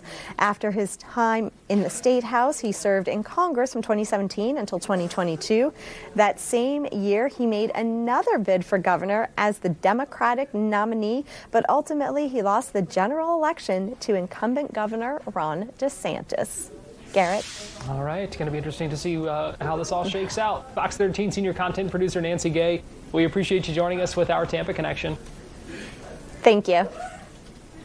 Got Fox 35 Storm Team meteorologist Noah Berggren joining me live now with our Florida Live forecast. And Noah, from our new streaming studio here, I can actually see outside, so I know that the sun is shining this afternoon. So I don't have an excuse for saying it's not raining. I could just look out that window and see what it's doing. It's really great outside, though. It's nice. It's not too humid. In fact, it's pretty good out there right now. We're not really looking at much in terms of rain. In fact, it's going to be pretty dry for the next several days. We're not looking at much in the way of rain. So there we are outside right now. Things are nice and dry. We're not really looking at much in terms of active precip or rain today. Things are going to stay pretty dry probably through Friday. It's not really till late Saturday that we start to get some shower and rain chances in here to across central Florida. All right, so temperatures are in the 80s for most places, a little bit cooler on the East Coast beaches, but notice most of Florida is dry. We're not really looking at any rain across the state. There is a chance of rain on Sunday. Sunday is going to be the next real day of any actual rain chance. Which actually may come with some strong thunderstorms. We'll talk about that more in a second. So Florida is dry out there for tonight. Further to the north, there are some pretty big storms in the Midwest again. It was pretty active yesterday. Some of those flashing polygons you see there in parts of Missouri and Arkansas, they're hail to the size of tennis balls, which are going through people's windshields. So pretty big news there. Now, what you don't see on this graphic is there's another risk tonight. It's actually for the Dallas area. Kind of unusual to have a level 4 out of 5 threat of severe weather in the Metroplex. It actually does not happen very often. We'll see what happens. But just national and regional news, if you have any friends or family in the Dallas area, there's going to be likely some very big severe storms there tonight that could be producing hail, again, tennis balls or softballs, which maybe every few years that happens there. Also have a lot of big air travel delays. So if you're listening to this and you're flying out of Orlando tonight and you're connecting through or to the Dallas area airports, you're definitely going to have a lot of issue there with travel delays. All right, notice most of the state is dry where there's not really any clouds. There are some storms out across the Gulf. But we've got high pressure out over Bermuda. That's kind of shielding all of the rain away, and it's going to stay pretty dry here through Friday. Winds are pretty light. Now, we might have a little bit of an elevated fire threat Friday and Saturday as winds start to come up ahead of our next front. But it doesn't look like it's going to be extreme fire threat. There's a new fire actually started today down in South Florida. Winds are a little bit stronger down there, so we'll keep an eye on that as well as we get to later parts of this week. So winds are kind of light out there for today. Temperatures tonight are not going to really move that much. In fact, it's going to be a pretty mild night. It's actually going to progressively get a little bit more humid. Temperatures tomorrow should be in the low 90s. I think each day this week will add about a degree to the afternoon highs. We should be about 90, 91, 92 or so tomorrow. A little bit cooler at the East Coast beaches, but not drastically so because the winds will be from the south. Those rain chances are going to come up a lot for Sunday. So Sunday is the day that there's going to be a front that comes by. Now, generally in Florida, in the winter and spring, on any given winter and spring, we get generally a handful of days with strong storms. I'm mentioning that because we haven't really had that yet. Even if you think back since Thanksgiving, we've been pretty much free. I think we had one storm alert day and it didn't even really pan out to anything. So Sunday, Garrett, it's a little early to speculate too much on severe storm potential. We'll know maybe a little better on Thursday with that, but there's at least some potential that aside from rain, which is great news, and lower temperatures, that there could be some stronger thunderstorms somewhere in Florida, which is to be expected because generally that'll be the first weekend of May. We get one or two of those days a spring. So yeah. All right. Well, we will be on guard for that. We know you will be watching all that very closely. Fox 35 Storm Team meteorologist Noah Berggren, thanks for joining us. Thank you. We're going to take a quick break and we'll be right back.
Welcome back into Florida Live. I'm Garrett Weimer, and thanks for joining us on this Tuesday afternoon. Continuing to keep a close eye on what's going on in Tallahassee today with the start of the special session. That and a lot of other things to talk about in Florida politics. And so on this Tuesday, we are pleased to be joined by Politico reporter Kimberly Leonard, who is also the author of the Florida Playbook newsletter that you can get in your inbox every morning. And Kimberly, always good talking with you. Thanks for joining us today. Yeah, thanks for having me. So let's first start by talking about redistricting. Obviously, the big talk in Florida politics, what's going on in Tallahassee today. What do you make of what we've seen so far in the special session? Well, look, as fraught as redistricting is nationally, this is the one piece of Governor DeSantis's agenda that is really sailing through the GOP supermajority legislature. Everyone knows this is something President Trump wants as well. The governor's legal team are making the case for the new maps. It could potentially reduce the number of Democrats in Congress from 8, technically 7 because one resigned, but from nominally 8 to 4 members. But at the same time, there are some Democrats as well as Republicans who say that this is going to backfire, that Republicans have sort of overshot and will probably lose other seats. So that remains to be seen. Either way, this is going well for the governor and the legislature, and Democrats are going to sue over it, so it'll also be ongoing in terms of a legal battle. But as far as getting this over the finish line, I think it'll happen by Thursday. And we are giving you a live look right now. That's the Senate Rules Committee, where they are hearing a presentation and kind of being walked through district by district right now. One of the other things that we know Governor DeSantis wanted to see done in this special session was artificial intelligence and the vaccine exemptions. I know you wrote recently in Florida Playbook about the dynamics kind of surrounding this discussion of AI. And so interesting to hear today from the House, they're not going to take it up, but we did see the Senate pass the AI bill. Kind of a lot of interesting things at play here when you're talking about AI regulations at the state level.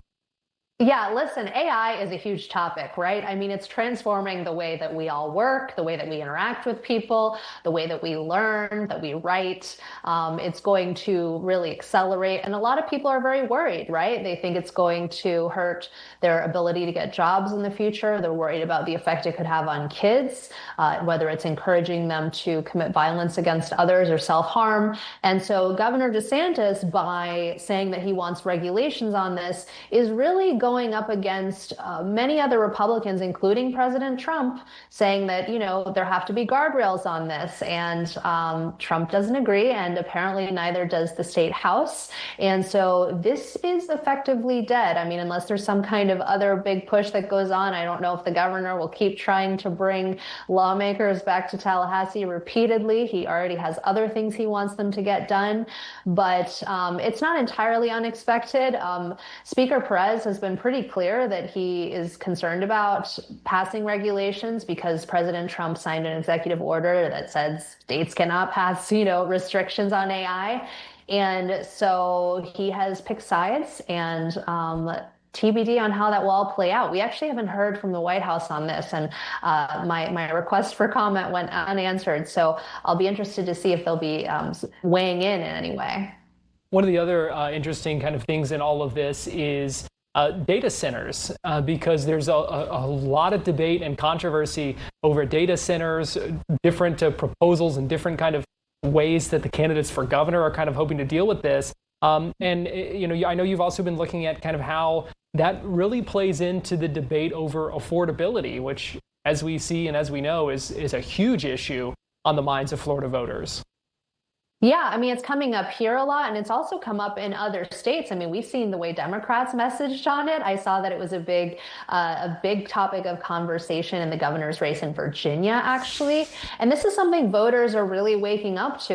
They see these big warehouses in parts of the state, and they're sort of like, why is this going up here in my neighborhood? And they're also worried about electric bills going up, right? I mean, these massive centers need quite a lot of power to stay in business, to keep us going. And, the way to think about it is too, every time you use your phone, your data is being transmitted to these data centers. And that makes a lot of people sort of nervous, and,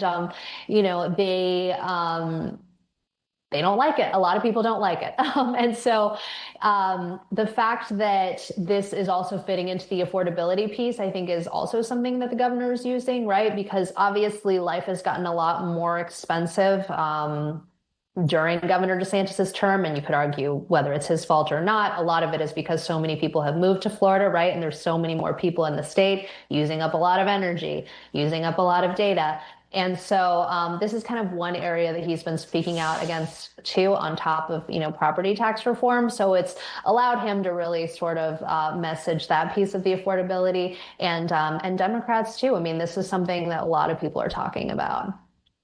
Meanwhile, President Trump, we know he's been busy at the White House with the British royals this week, but going to be coming to Florida later this week, we've learned. Yeah, he'll be in the Villages. He's doing an event really to showcase the One Big Beautiful Bill Act, and a piece of that allows for greater deductions for seniors. And so he will be doing a rally, and I hear it's going to be very packed. And I also can confirm that Byron Donalds, the candidate that he has endorsed for governor, is also going to be there and going to speak. And I'm expecting a few other people to RSVP as well. So I'll be updating that in Florida Playbook once we get the full guest list. All right. And what's next in Florida politics, Kimberly, before we let you go here?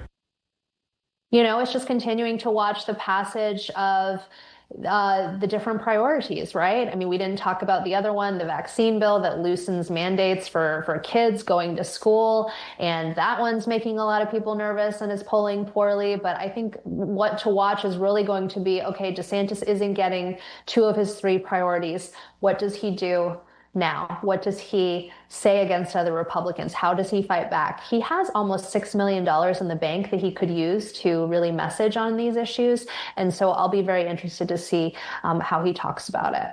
All right. The Politico reporter Kimberly Leonard, always enjoy talking with you. Thanks for joining us here today. Same. Thank you. And before we go to break, just one other note in Florida politics, and that is that in case you hadn't heard on Good Day Orlando this morning, former Fox 35 news anchor Ryan Elijah announcing his run for Congress, going to be challenging embattled incumbent Congressman Corey Mills in the 7th Congressional District. We're going to take a quick break right now here on Florida Live, but we'll be right back after this.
Welcome back into Florida Live. I want to give you a live look right now. We're awaiting a joint session of Congress. You see Vice President J.D. Vance, who serves as President of the Senate, and House Speaker Mike Johnson there, awaiting an address from King Charles III, expected around the top of the hour, and we will be bringing that to you on our digital platforms as our live streaming news coverage continues. This afternoon, we are also continuing to track developments in the investigation into Sloth World. This is a story we have been tracking for a couple of weeks now, where a number of sloths have died, and we're learning a little bit more about all this as well. Fox 35's Marie Ettinger has been looking into this, joins us live now via Zoom this afternoon. Marie, I know you've been poring over a number of documents. They kind of shed more light on what we know about what happened. Yeah, I talked with the owner of Sloth World, Ben Agresta, last Friday, and he told me that there were sloths that died exclusively, that all of the sloths died because of this completely new virus that no one had ever heard of. He was explaining that he's hoping that all of these deaths will not be in vain, essentially, because he will have advanced research and science relating to sloths, because now they have the ability to study this unknown virus. But he also sent over necropsies for a lot of the sloths that died. The necropsies that I'm looking at all relate to sloths that died after the FWC began investigating. And just as a reminder, the FWC started looking into this in August of last year after getting reports about 31 sloths that died. So all of the sloths I'm talking about right now are actually separate from that batch of 31. There are 21 more who passed since the FWC first looked into Sloth World. These necropsies reveal that there was a virus that seemed to have impacted many of these sloths, but a lot of them died for other reasons. There are a few from this year, actually, too, that died with vitamin A deficiencies. There were at least 4 that had copper deficiencies when they died. There are 2 of them who got into a fight and then died because of the trauma associated with that, according to these necropsies. And of course, there are other factors involved with all of these. No one sloth seems to have died with just one issue. A lot of them had parasites. A lot of them had bacterial infections. Again, some did have viral infections. So we're going over this and trying to figure out more about what happened here. I did also talk with a veterinarian at the Central Florida Zoo. They've taken in 13 sloths from Sloth World.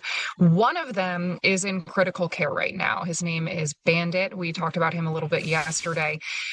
He is doing a little bit better, but still not great. The veterinarians here are monitoring him as closely as they can. The issue is sloths have extremely slow and also very unique metabolisms, and so they're slow to show any signs of distress, and they're also a little bit slow to heal, and it's hard to remedy things quickly. So they are still keeping an eye on him. There were 4 or 5 others who also arrived with a fairly high degree of distress here at the hospital. They're not they're not in critical like Bandit, but they are struggling a little bit. The rest, though, were all right. They seem to be doing fine. The hospital here is treating them as best they can.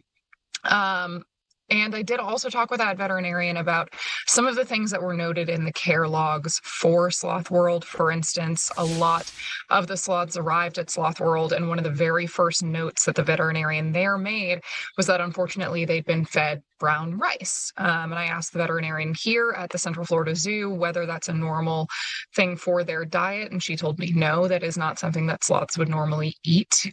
So that seems to be why the veterinarian was upset at Sloth World about those sloths having arrived being given brown rice. I also asked about Pedialyte being given to the sloths, which was extremely regular in the care notes for the sloths at Sloth World that were provided by the business. And the veterinarian at the Central Florida Zoo told me that that can be used if the sloths are in critical condition. She has heard of it, but it's not something you'd want to see on an ongoing basis. These sloths that did get the Pedialyte seem to have not been well, so I expect that's why the vet there was attempting that. So we're just digging into all of this and trying to figure out more about what happened, how these sloths died.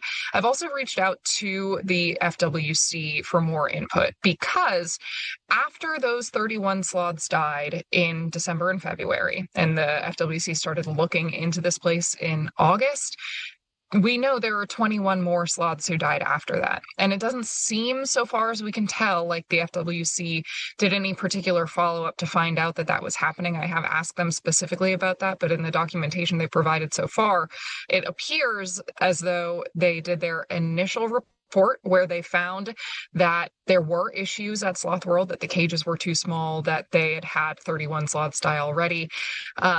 But then the next reports that we get from them happen in March after Fox 35's Hannah McKenzie started reaching out about this. So we're trying to figure out what else might have been done, whether anything had been done that we're just not aware of yet, and what happened exactly with these 52 sloths that we know of that have passed away.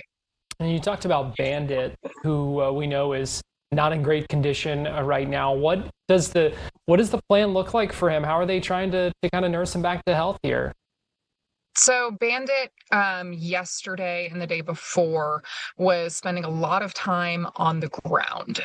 That is not typical for sloths. They like to be climbing around in trees. So that's one of the things they're being really cautious of. They've actually adjusted his particular enclosure so that the branches that he has to climb on are low, just in case he tries to climb and falls. They want to be really cautious of that.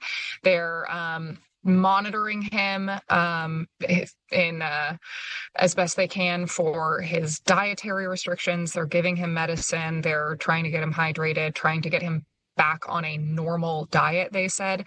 They don't know what he's been given in the past, and they don't know what's impacting him so far. They do have some blood tests that they're doing that might give them a better inkling as to what treatment he might need, or what might actually be going on with him. But they're still waiting on the results of that blood test. So right now they're really just treating symptoms.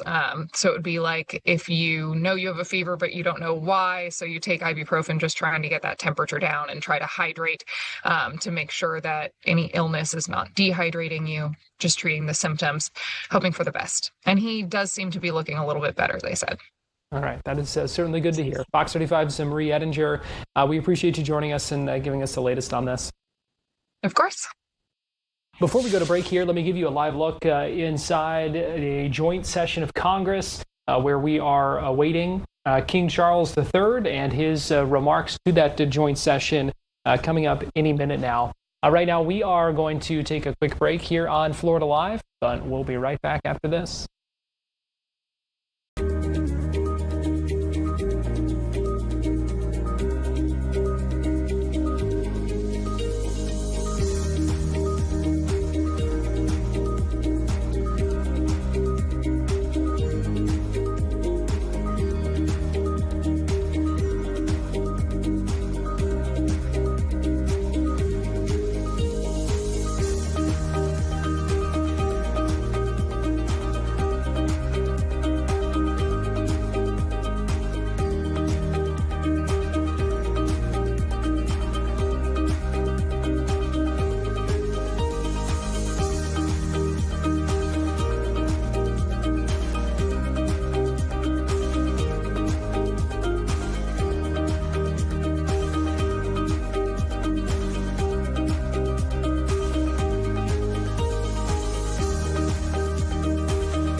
Welcome back into Florida Live. I want to give you a live look right now inside that joint session of Congress.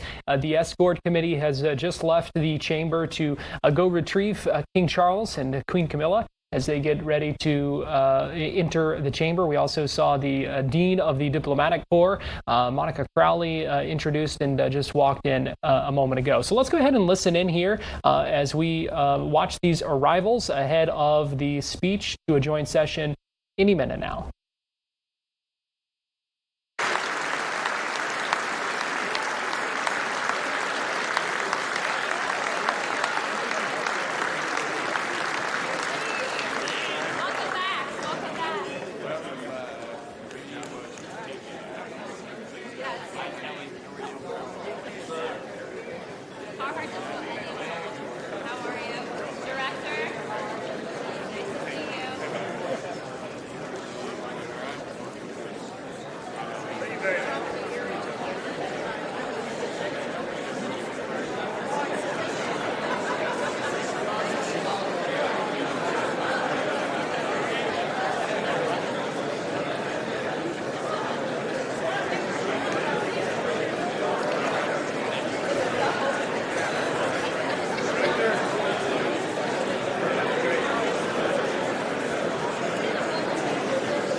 So right now, not a whole lot of happening.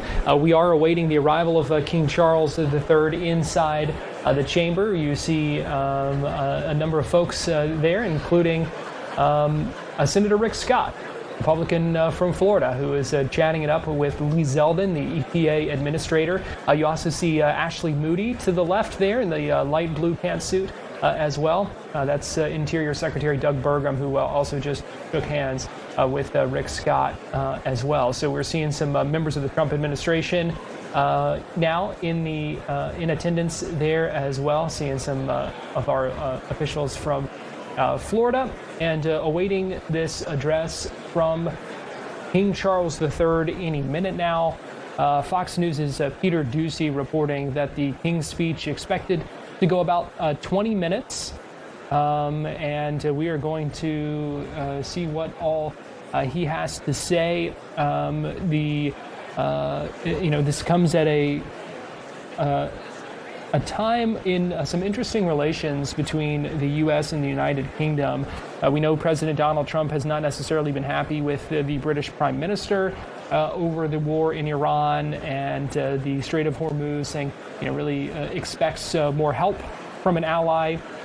We should note that the government of the United Kingdom is separate from the Crown and the British Royals, but we do expect that we have heard, according to Peter's reporting, Fox News' Peter Ducey, saying that this speech was written with the advice of the British government. So they are hoping that this is something that would potentially help advance the strategic priorities for relations with the United States, even as these things, those tensions kind of continue. I'm going to give you a live look right now as well at Vice President J.D. Vance and House Speaker Mike Johnson, who are up on the dais right now, awaiting the return of the Escort Committee, which will bring the King and Queen into the chamber. This is going to be the second time in history that a British monarch has addressed U.S. Congress. The first was Queen Elizabeth after the Gulf War back in 1991. So a historic thing we are about to see here as well. And just a reminder, if you are watching us on Fox 35 TV, our live streaming news coverage will continue at 3 o'clock with the speech of the King.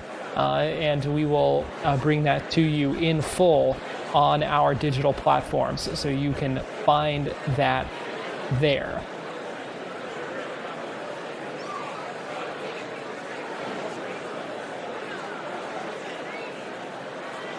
The King's speech here this afternoon, also just part of his visit to the United States, commemorating America's 250th birthday, the anniversary of independence. There was a ceremony today on the White House grounds. If you were with us on Fox 35 News Plus earlier today, 11 o'clock, we heard from President Trump.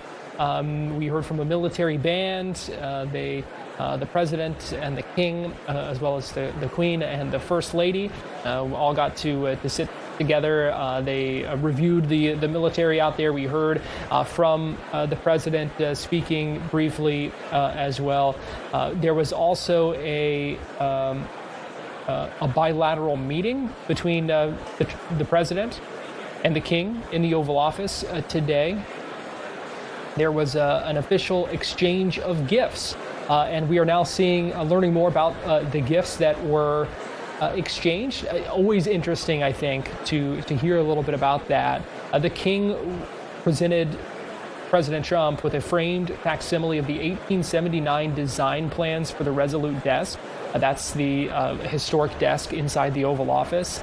That was actually a gift from to President Rutherford B. Hayes by Queen Victoria, because it was made from a British ship that was that gift. So interesting stuff there. And then the president gave the king a custom facsimile of a 1785 letter from John Adams to John Jay, recounting a meeting between Adams and King George III as the first U.S. ambassador to Great Britain following American independence. So a lot of significance to those gifts.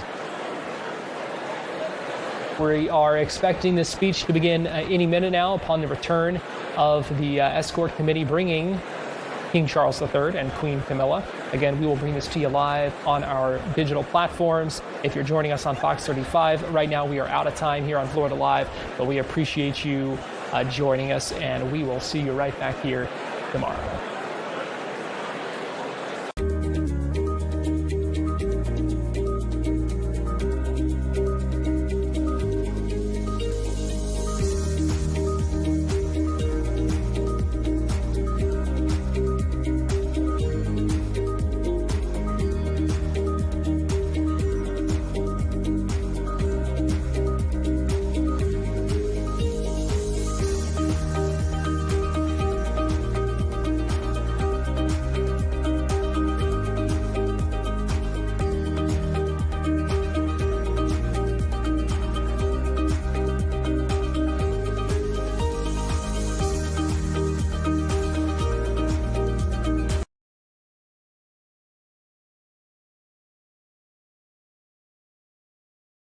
You're watching Fox 35 News Plus, streaming on Fox Local. Welcome back into Fox 35 News Plus. Karen Weimer here. I want to give you a live look inside the Senate Rules Committee in Tallahassee, where discussion is continuing right now over the governor's redistricting plan. That is Chevron Jones, a Democrat from Miami Gardens, who is speaking right now, having the chance to ask some questions. But we are really keeping a close eye on Capitol Hill this afternoon, where any minute now, King Charles III is going to speak to Congress.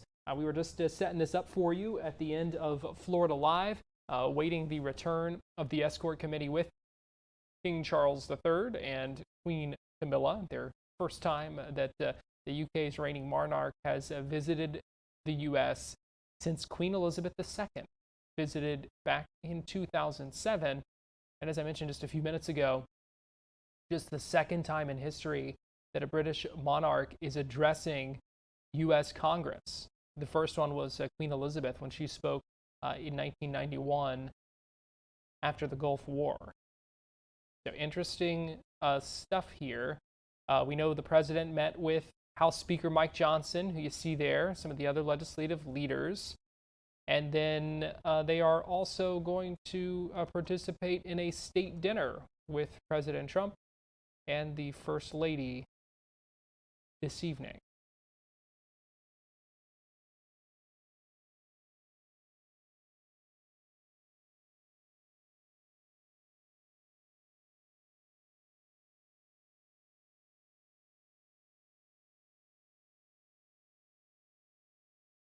It's not just the king and the queen. We saw Queen Camilla and First Lady Melania Trump earlier today as well, taking part in an event on the White House grounds. where they were actually on the White House tennis courts and joined by local foster children there, talking about how technology is helping explore the history of the United States and of the United Kingdom. An interesting event. We saw them, the First Lady and the Queen, meeting with, shaking the hands of many of those kids in that event earlier today.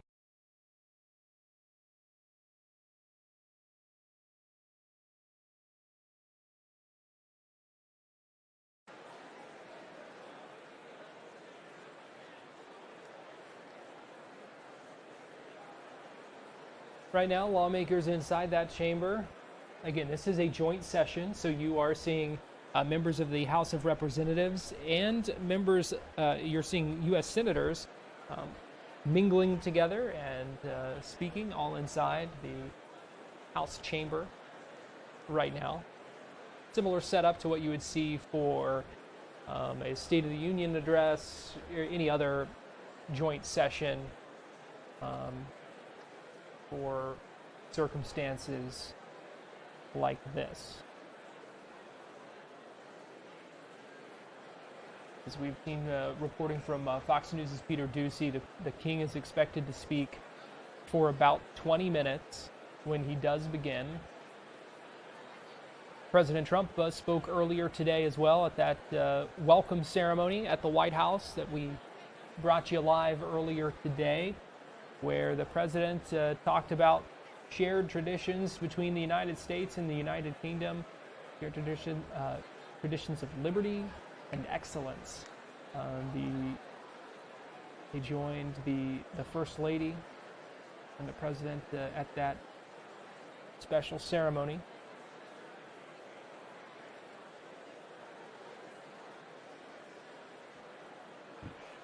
And had the first ever pass in review at the White House as well, from the Truman balcony that we were able to observe live. That's a formal military ceremony where there's troops. We saw marching past the commander-in-chief, who is, of course, the president, other high-ranking officials, dignitaries, kind of show and demonstrate their readiness. And the White House says that the pass in review that we saw earlier today involved 300 U.S. service members with nearly 500 members of the U.S. Armed Forces from all 6 military branches there at that ceremony. And they say that's a historic first for state visit.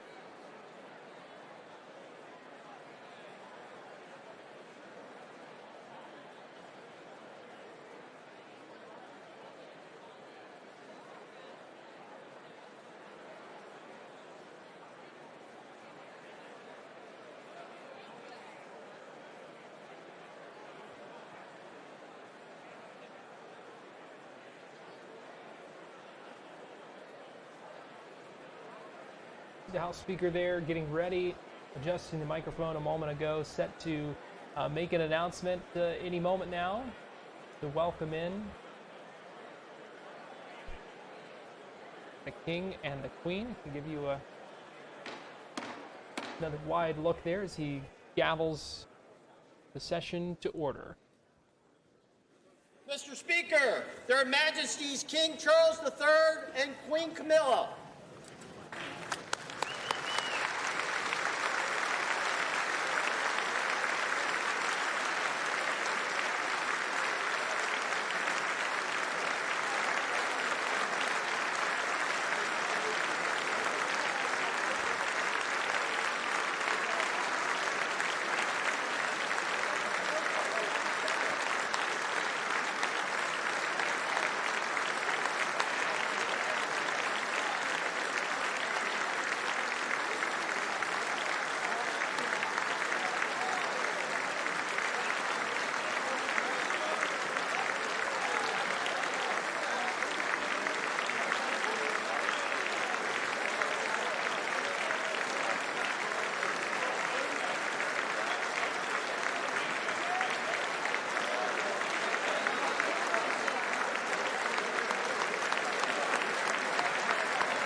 Members of Congress, I have the high privilege and distinct honor of presenting to you His Majesty Charles III.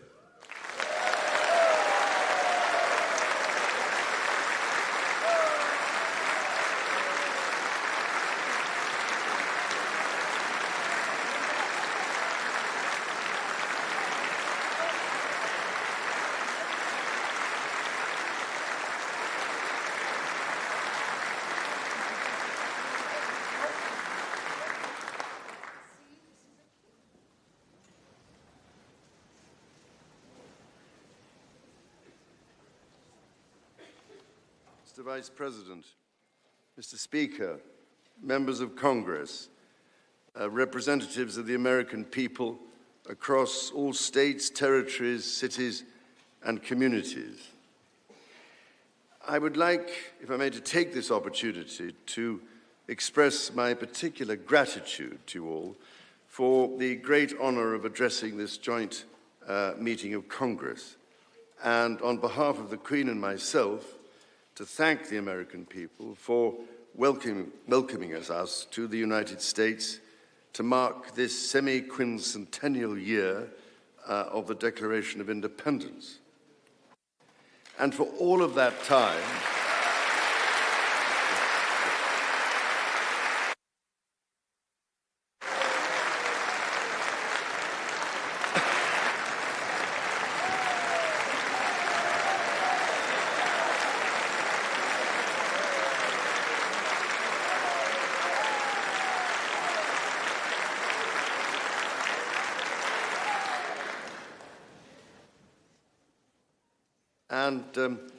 for all of that time, our destinies as nations have been interlinked.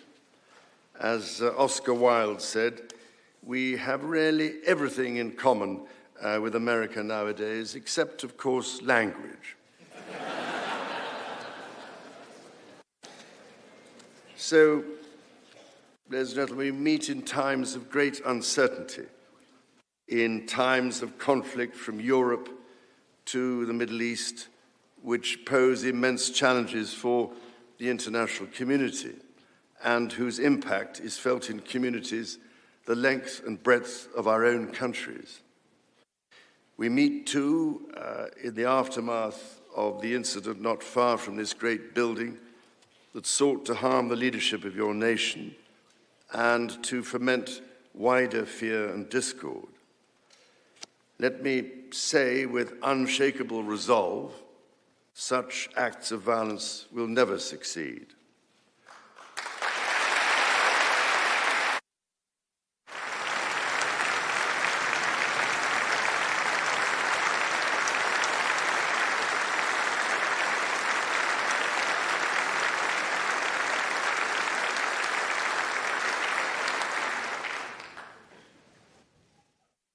Whatever our differences, whatever disagreements we may have, we stand united in our commitment to uphold democracy, to protect all our people from harm, and to salute the courage of those who daily risk their lives in the service of our countries.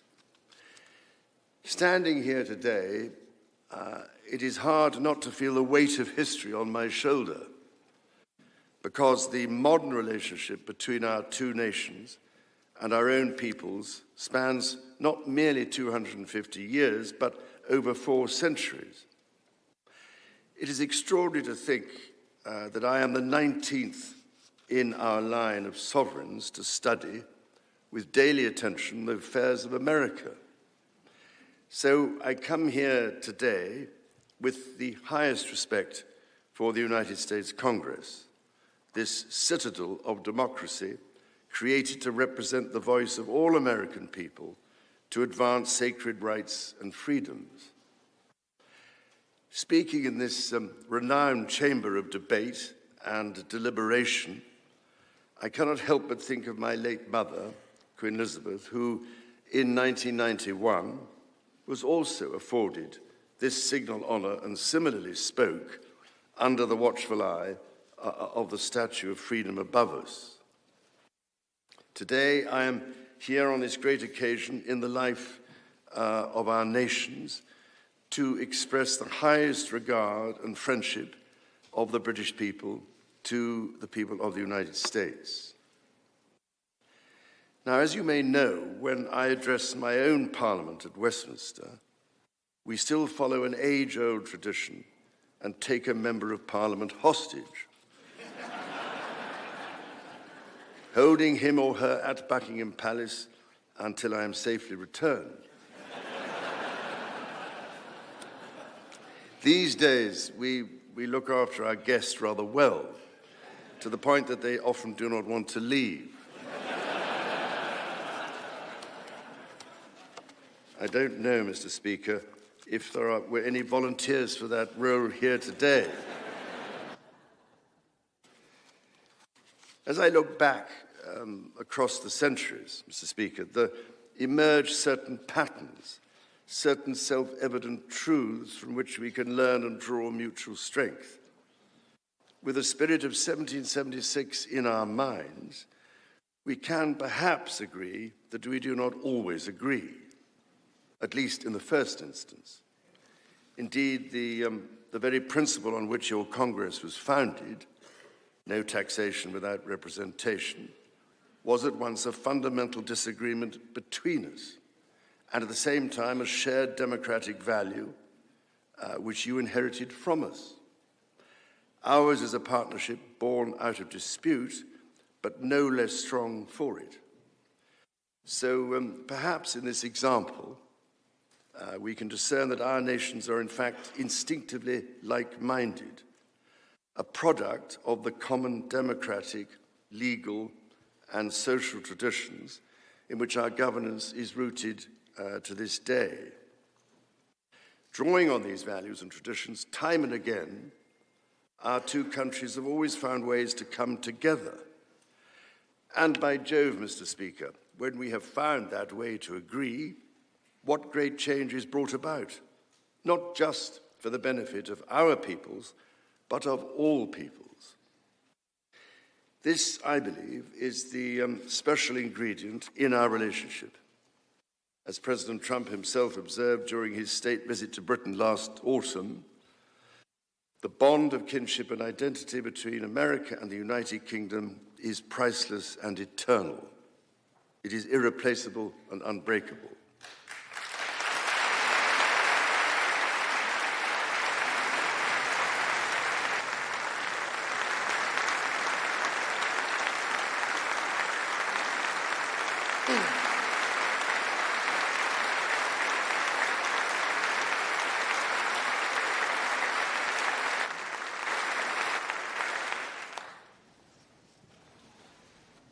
Mr. Speaker, this is by no means my first visit to Washington, D.C., the capital of this great republic.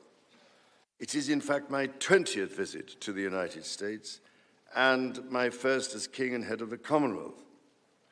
This is a city which symbolizes a period in our shared history, or what Charles Dickens might have called a tale of two Georges.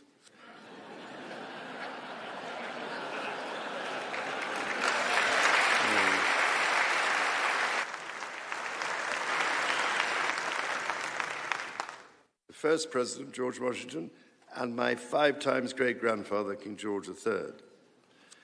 King George, as you know, never set foot in America, and please rest assured, ladies and gentlemen, I am not here as part of some cunning rearguard action.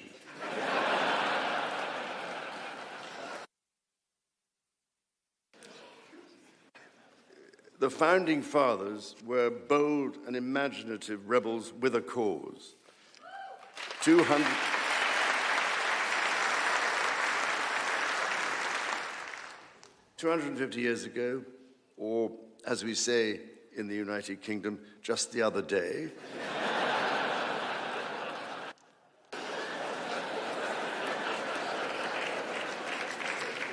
they declared independence. By balancing contending forces and drawing strength in diversity, they united 13 disparate colonies to forge a nation on the revolutionary idea of life, liberty, and the pursuit of happiness. They carried with them, and carried forward the great inheritance of the British Enlightenment, as well as the ideals which had an even deeper history in English common law and Magna Carta.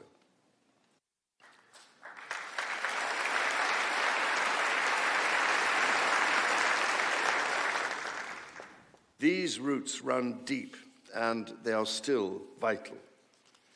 Our Declaration of Rights of 1689 was not only the foundation of our constitutional monarchy, but also provided the source of so many of the principles reiterated, often verbatim, in the American Bill of Rights of 1791. And those roots go even further back in history. The US Supreme Court Historical Society has calculated that Magna Carta is cited in at least 160 Supreme Court cases since 1789, not least as the foundation of the principle that executive power is subject to checks and balances.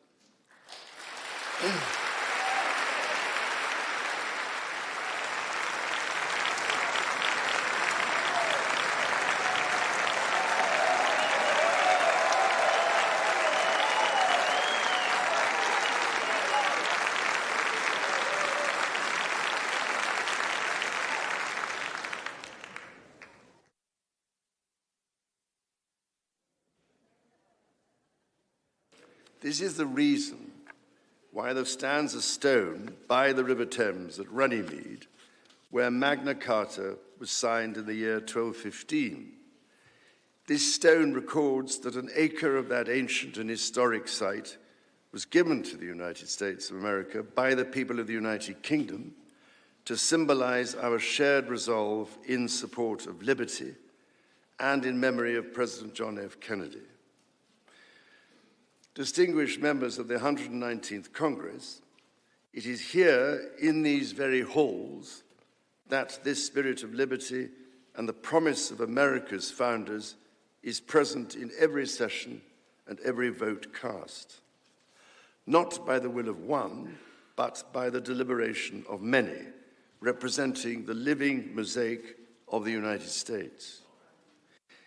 In both of our countries, it is the very fact of our vibrant, diverse, and free societies that gives us our collective strength, including to support victims of some of the ills that so tragically exist in both our societies today. And, Mr. Speaker, for many here, and for myself, the Christian faith is a firm anchor and daily inspiration that guides us, not only personally,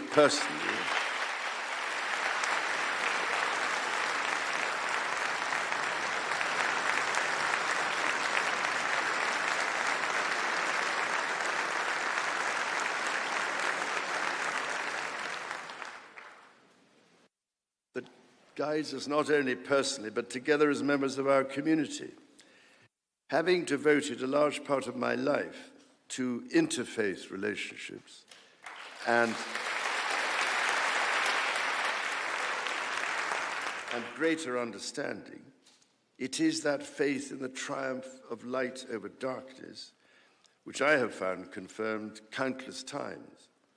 Through it, I am inspired by the profound respect that develops as people of different faiths grow in their understanding of each other.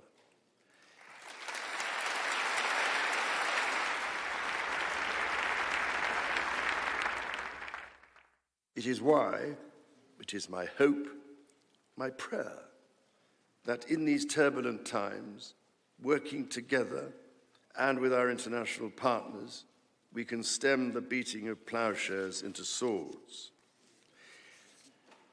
I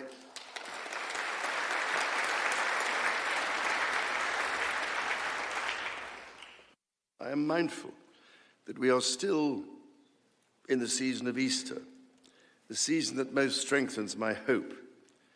It is why I believe with all my heart that the essence of our two nations is a generosity of spirit and a duty to foster compassion, to promote peace, to deepen mutual understanding, and to value all people of all faiths and of none.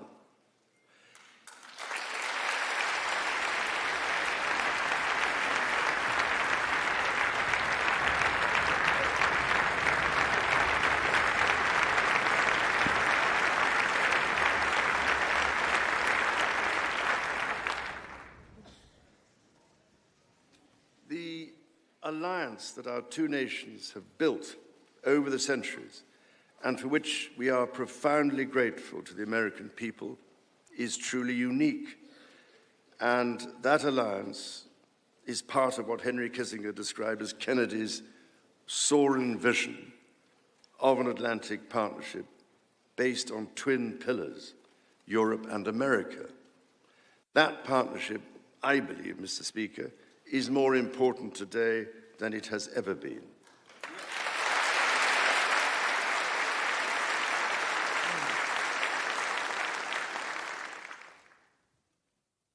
The first reigning British sovereign to set foot in America was my grandfather, King George VI. He visited in 1939 with my beloved grandmother, Queen Elizabeth, the Queen Mother. The forces of fascism in Europe were on the march, and sometime before the United States had joined us in the defense of freedom, our shared values prevailed. Today, we find ourselves in a new era, but those values remain. It is an era that is in many ways more volatile and more dangerous than the world to which my late mother spoke in this chamber in 1991. The challenges we face are too great for any one nation to bear alone. But in this unpredictable environment, our alliance cannot rest on past achievements or assume that foundational principles simply endure. As my Prime Minister said last month, ours is an indispensable partnership. We must not disregard everything that has sustained us for the last 80 years. Instead, we must build on it.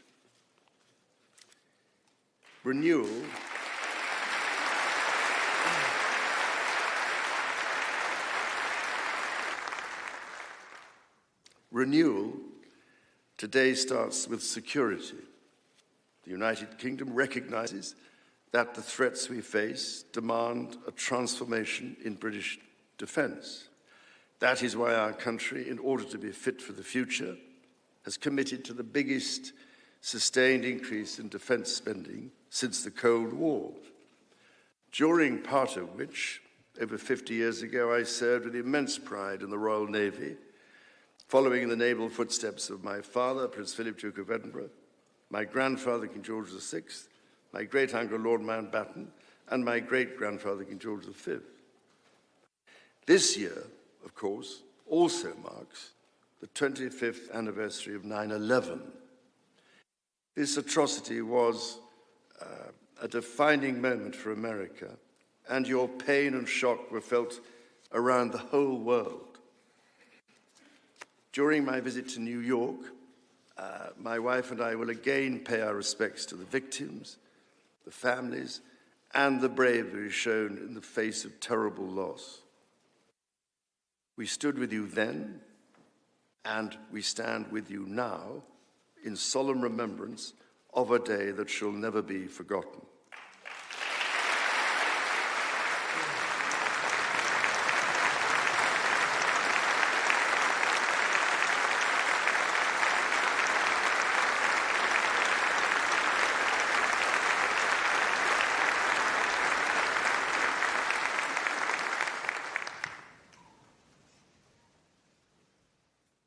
In the immediate aftermath of 9/11, when NATO invoked Article 5 for the first time, and the United Nations Security Council was united in the face of terror, we answered the call together, as our people have done so for more than a century, shoulder to shoulder through 2 world wars, the Cold War, Afghanistan, and moments that have defined our shared security. Today, Mr. Speaker, that same unyielding resolve is needed for the defense of Ukraine and her most courageous people.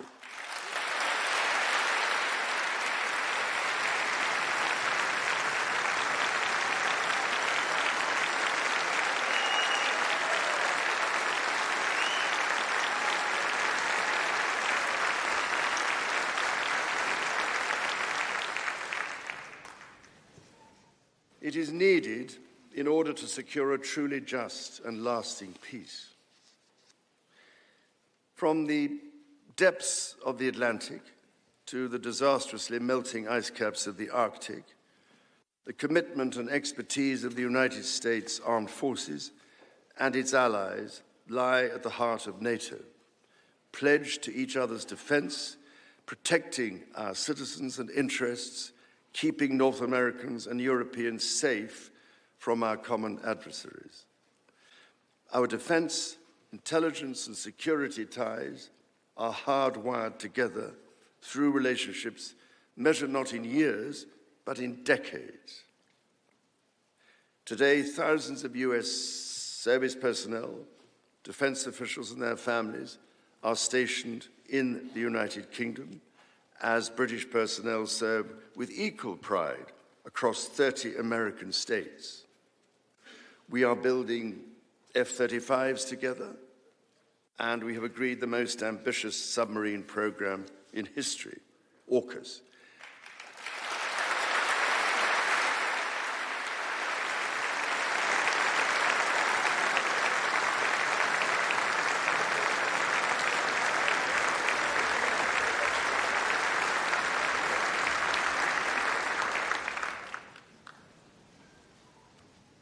And we are doing it in partnership with Australia, a country of which I'm also immensely proud to serve as sovereign. We do not embark on these remarkable endeavors together out of sentiment. We do so because they build greater shared resilience for the future, so making our citizens safer for generations to come. Our common ideals were not only crucial for liberty and equality, they are also the foundation of our shared prosperity. The rule of law, the certainty of stable and accessible rules, an independent judiciary resolving disputes and delivering impartial justice. These features created the conditions for centuries of unmatched economic growth in our two countries. This is why our governments are concluding new economic and technology agreements to write the next chapter of our joint prosperity and ensure that British and American ingenuity continues to lead the world. Our nations are combining talent and resources in the technologies of tomorrow. Our new partnerships in nuclear fusion and quantum computing and in AI and drug discovery, holding the promise of saving countless lives. More broadly, we celebrate the $430 billion in annual trade that continues to grow, the $1.7 trillion in mutual investment that fuels that innovation, and the millions of jobs on both sides of the Atlantic, supported across both economies. These are strong foundations on which to continue to build for generations yet unborn. Our ties in education, research, and cultural exchange empower citizens and future leaders of both countries. The Marshall Scholarship, named after the great General George Marshall, and the association of which I am so proud to be patron, are emblematic of the connection between our two countries. Since its founding, more than 2,300 scholarships have been awarded, opening doors for Americans from all walks of life to study at the United Kingdom's leading universities. So as we look toward the next 250 years, we must also reflect on our shared responsibility to safeguard nature, our most precious and irreplaceable asset.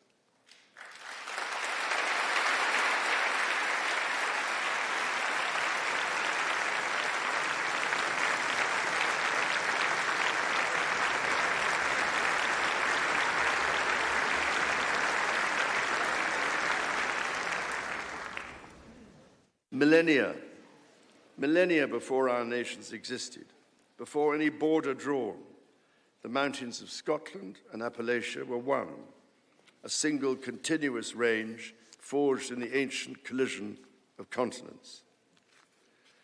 The natural wonders of the United States of America are indeed a unique asset, and generations of Americans have risen to this calling. Indigenous, political, and civic leaders, people in rural communities and cities alike, have all helped to protect and nurture what President Theodore Roosevelt called the glorious heritage of this land's extraordinary natural splendor, on which so much of its prosperity has always depended. Yet, even as we celebrate the beauty that surrounds us, our generation must decide how to address the collapse of critical natural systems, which threatens far more than the harmony and essential diversity of nature. We ignore at our peril the fact that these natural systems, in other words, nature's own economy, provide the foundation for our prosperity and our national security.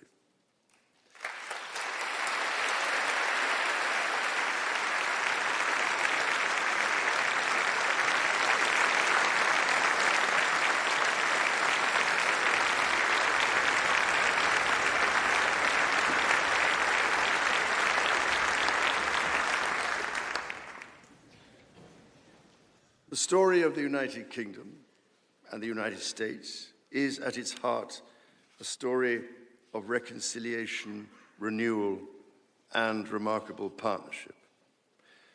From the bitter divisions of 250 years ago, we forged a friendship that has grown into one of the most consequential alliances in human history.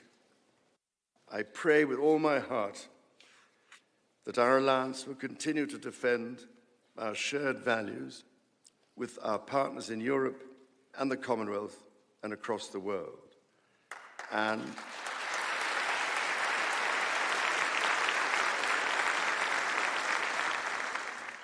that we ignore the clarion calls to become ever more inward-looking. Mr. Speaker, Mr. Vice President, distinguished ladies and gentlemen, America's words carry weight and meaning, as they have since independence.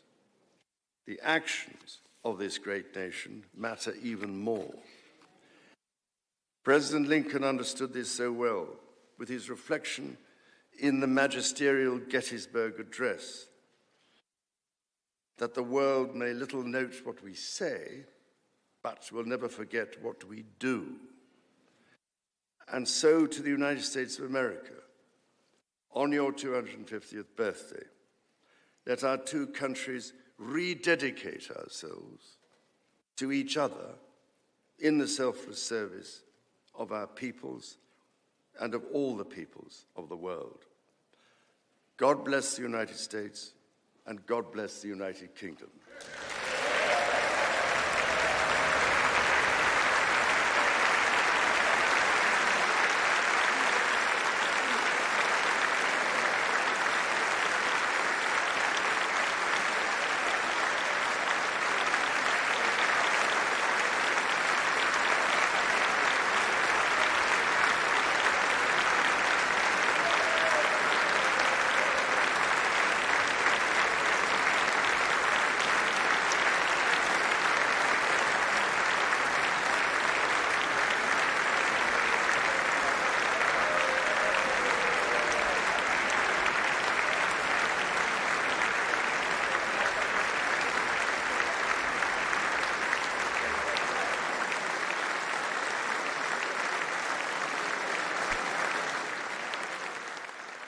A standing ovation for King Charles III as he and Queen Camilla are now escorted out. You see shaking hands just a minute ago with General Dan Kane, chairman of the Joint Chiefs of Staff. Some justices from the Supreme Court. Number of lawmakers shaking hands with Chuck Schumer there. The king spoke for about 30 minutes, focusing a lot on the friendship and the things that the United States and the United Kingdom have in common. Despite their breaking up 250 years ago, something that we are commemorating this year with the 250th anniversary of American independence. But the king talked a lot about the interlinked histories between the two. He also addressed the recent assassination attempt on President Trump at the White House Correspondents' Dinner, saying such acts of violence will never succeed. He said that there is a joint commitment between the two nations to uphold democracy, and that he holds in high regard the friendship between the United States and the United Kingdom, saying that the alliance that the United States and the UK have built is unique and one that they are certainly thankful for in a lot of ways. Obviously, as we talked about some of the tensions between the two countries and disagreements in Iran and a number of other things, but this was a speech that was certainly focused more on what unites us than divides us. Talks about the importance of the partnership between these two countries, says it's more important today than it's ever been. He also highlighted the importance of NATO, which is something that we have heard President Trump criticize and even threaten to pull out of. The joint session of Congress has just come to an end. House Speaker Mike Johnson gaveling out of that. And so a historic visit and a historic speech for the king. Again, a state dinner tonight at the White House, and then the king's visit to the United States will continue with stops in New York City and Virginia as well. Well, we appreciate you joining us here on Fox 35 News Plus. We're going to go ahead and send you back to Fox 35 Weather Plus, which is already in progress. Thanks for joining us here today. Be back here tomorrow with more live streaming news coverage, but the news never stops here on Fox Local. You can find news headlines and more around the clock right here. Thanks for joining us, and I'll see you tomorrow.